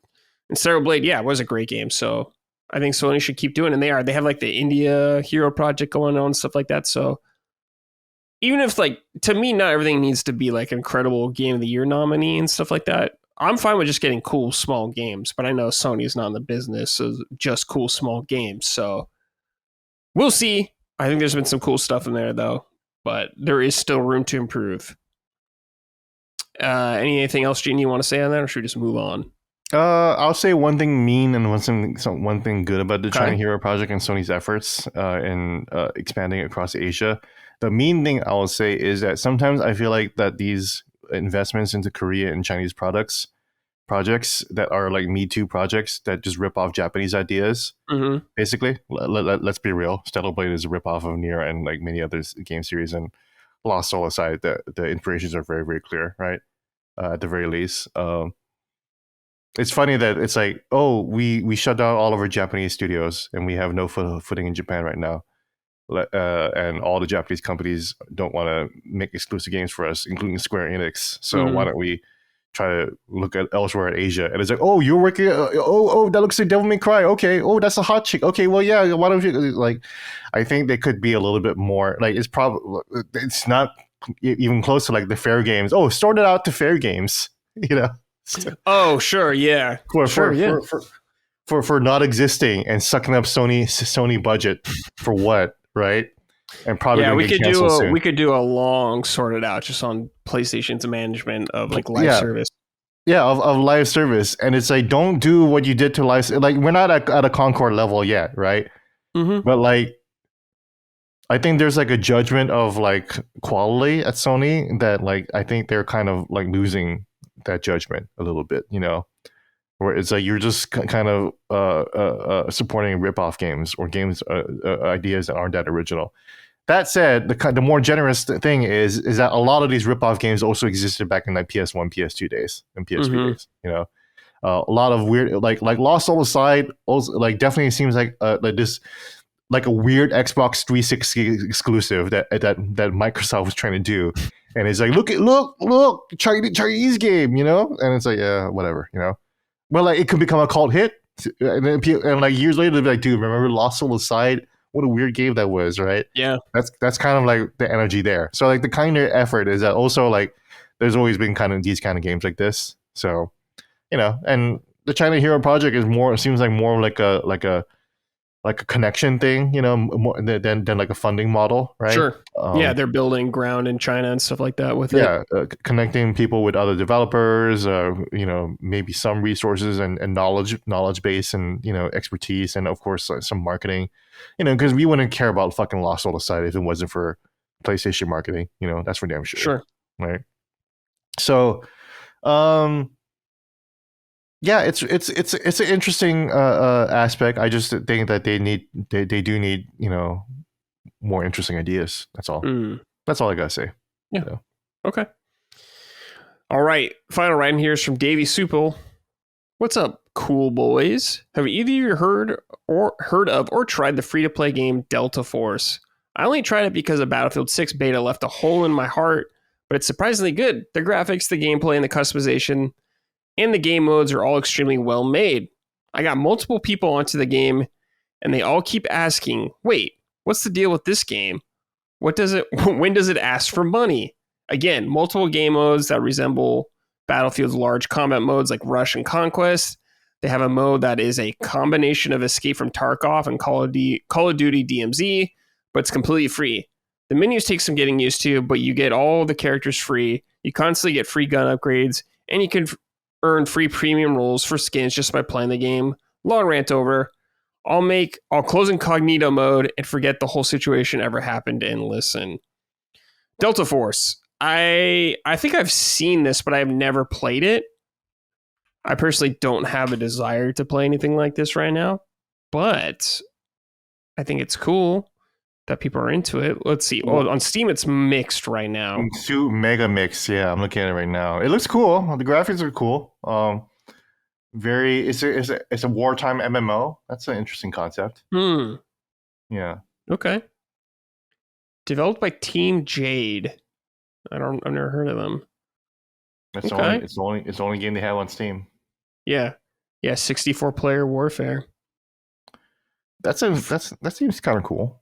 Yeah, man, free to play games are insane nowadays. Yeah. Did you ever play Battlefield Heroes? I remember playing that. That was a free to play Battlefield game. Yeah. See, this is another Chinese game that's like a Me Too project, you know. Not really, you know, I'm Asian, so I can say this, but China's not really shaking the allegations of, you know, bootleg so-and-so by just doing this all the time. Look at Horizon and Tencent, right? Like, right. Yeah, whatever that game's called. Yeah, fucking something to blah, blah, blah. But it's like, it's nonsense. But it's like, yeah, Sony, just be careful a little bit more about selecting projects that are just like, oh, this kind of looks like this one thing. Like, no, like, dude, I would say be careful about greenlighting projects where you're fucking greenlighting. Yeah. Holy shit. Fair Games, Concord. Dude, nobody wants Fair Games, man. I'm sorry, dude. There's like, I don't like. We haven't seen anything by Fair Games, but like, I'm pretty happy about prejudging Fair Games, like completely. That's the thing. A lot of people already feel like that, seem like that, or feel like that. Yeah. It's just like, I don't know, man. Like, you have an uphill battle. I don't want to see more. Actually, don't show it. Don't. don't show me. Stop I don't want to see it. You know? Oh man, that's funny. It'll be like offensive almost, you know? Like don't show it to me. Like I'm not excited about it at all. Who is excited about fair games? Is there like a fair games subreddit, you know? I mean, you think Colin's excited about it? I don't know. Yeah, there's no fair games subreddit or anything like that. There's no fandom. There's nothing. Well, yeah, we like as the public, we've only seen that CG trailer, so most people don't even know what the fucking game is. Yeah, it's just so crazy. Yeah, and so like the reason why we're talking about fair games is because the game director, who is a Ubisoft Montreal veteran, which could mean something or could not mean something, given like Expedition 33's success and quality. He moved to WB Montreal. So shout out to him for going to another shitty studio. But at least you left fair games, buddy. Congratulations. Yeah. Leave that behind. Yeah, leave it behind. All right. Gene, that's it, man. We're done. We did it. One episode with you and me. Yep. Another 2-man summon sign. That's right. Two-player co-op. We're Marcus and Dom. That's right. Yeah. We are Marcus and Dom of it. That's right. Before we go, Gene, is there anything you want to talk about or plug? Anything coming up? You got your Hollow Knight review coming up. Yes, I'm going to try to finish my Hollow Knight review in time for the release of Silk Song. So I'm actually running that as we speak. Yeah, just to be clear, it's Hollow Knight, not Silk Song review. Yeah, not the Silk Song review. There are no pre-orders. Nobody's getting review copies. We will all be playing it on the day that it is released, which is exciting. That's actually kind of cool. Very exciting. And that also relieves me a lot of pressure about writing about Silk Song right away. It's like, I can just fucking play the game and just try to figure it out with the rest of everyone, Yeah, it's going to be fun. That's going to be so fucking cool, man. Like what a journey, what a crazy journey that I've been on with Hollow Knight. So definitely this is the Hollow Knight celebration. Gene's part of the club kind of thing. I love everything about it. I can't get enough of it. It's one of my favorite games of all time now. Okay. I can't place it, but like at the end of the day, I'm pretty sure it'll be pretty high up there actually. Like wow. Good. I was wrong. I was completely wrong. All right. Well, you saw the light. You like Hollow Knight, huh? Yeah, I like Hollow Knight a lot. It's not like one of my favorite games ever, but I really liked it. Mm-hmm. Like I still like Symphony of the Night more and stuff like that, but I still think Symphony of the Night is better. I think one thing about Hollow Knight, I can be critical on Hollow Knight, is I think the movement is not like the best. It's great, but like Symphony of the Night's movement is way better. And honestly, so is Super Metroid's, honestly, and a lot of like some of the best movement parts of Hollow Knight is just just copying the template of what Super Metroid and Castlevania set aside. Have you ever played Guacamelee? I have not, dude. Those games are sick. Both games, okay, really good. I've heard good things about them too. So dude, they're really good, really cool. Yeah, I'm good. I think Metroidvanias are back on the menu, boys. Oh shit! Okay. I think Hollow Knight has really opened the seal for me again. Which is great. That's such a great feeling to be able to like, oh my god, dude, like this old genre that I used to love and I just got tired of it. It's like I think, and I've been saying that I've been needing 2D games to kind of like revitalize itself for me. That's the thing about Hollow Knight though, is that like I kind of don't even. It's so layered and so like immersive that I actually don't even think of it as a 2D game. Like I actually think of Hollow Knight as kind of a real place that I've been to now. Which is a crazy thing for me to say. Yeah. Which that I didn't like it before, but it's like no, dude, I'm in there. I'm deep in Hollow Knight. You're obsessed now. Yeah, it's good. Yeah. All right. Thanks everybody for watching, listening. Appreciate it. Gene, thank you once again for joining me. See you guys next week because Silk Song will be out by then. Woo boy, it's going to be fun. All right, take care, everybody. See you next time. Goodbye. Summon Sign is a product of Last Stand Media and Colin's Last Stand LLC and is proudly recorded in the USA. The show is written and hosted by me, Brad Ellis. The show is produced by Dustin Furman. All of Last Stand's theme music is by Ramon Narvaez. Summon Sign, along with the rest of Last Stand's media shows, are fan-funded on Patreon at patreon.com/laststandmedia. The following names are at the producer level on Patreon, our highest tier, and we are grateful for your kind contribution and generosity to our independent endeavor. Thank you.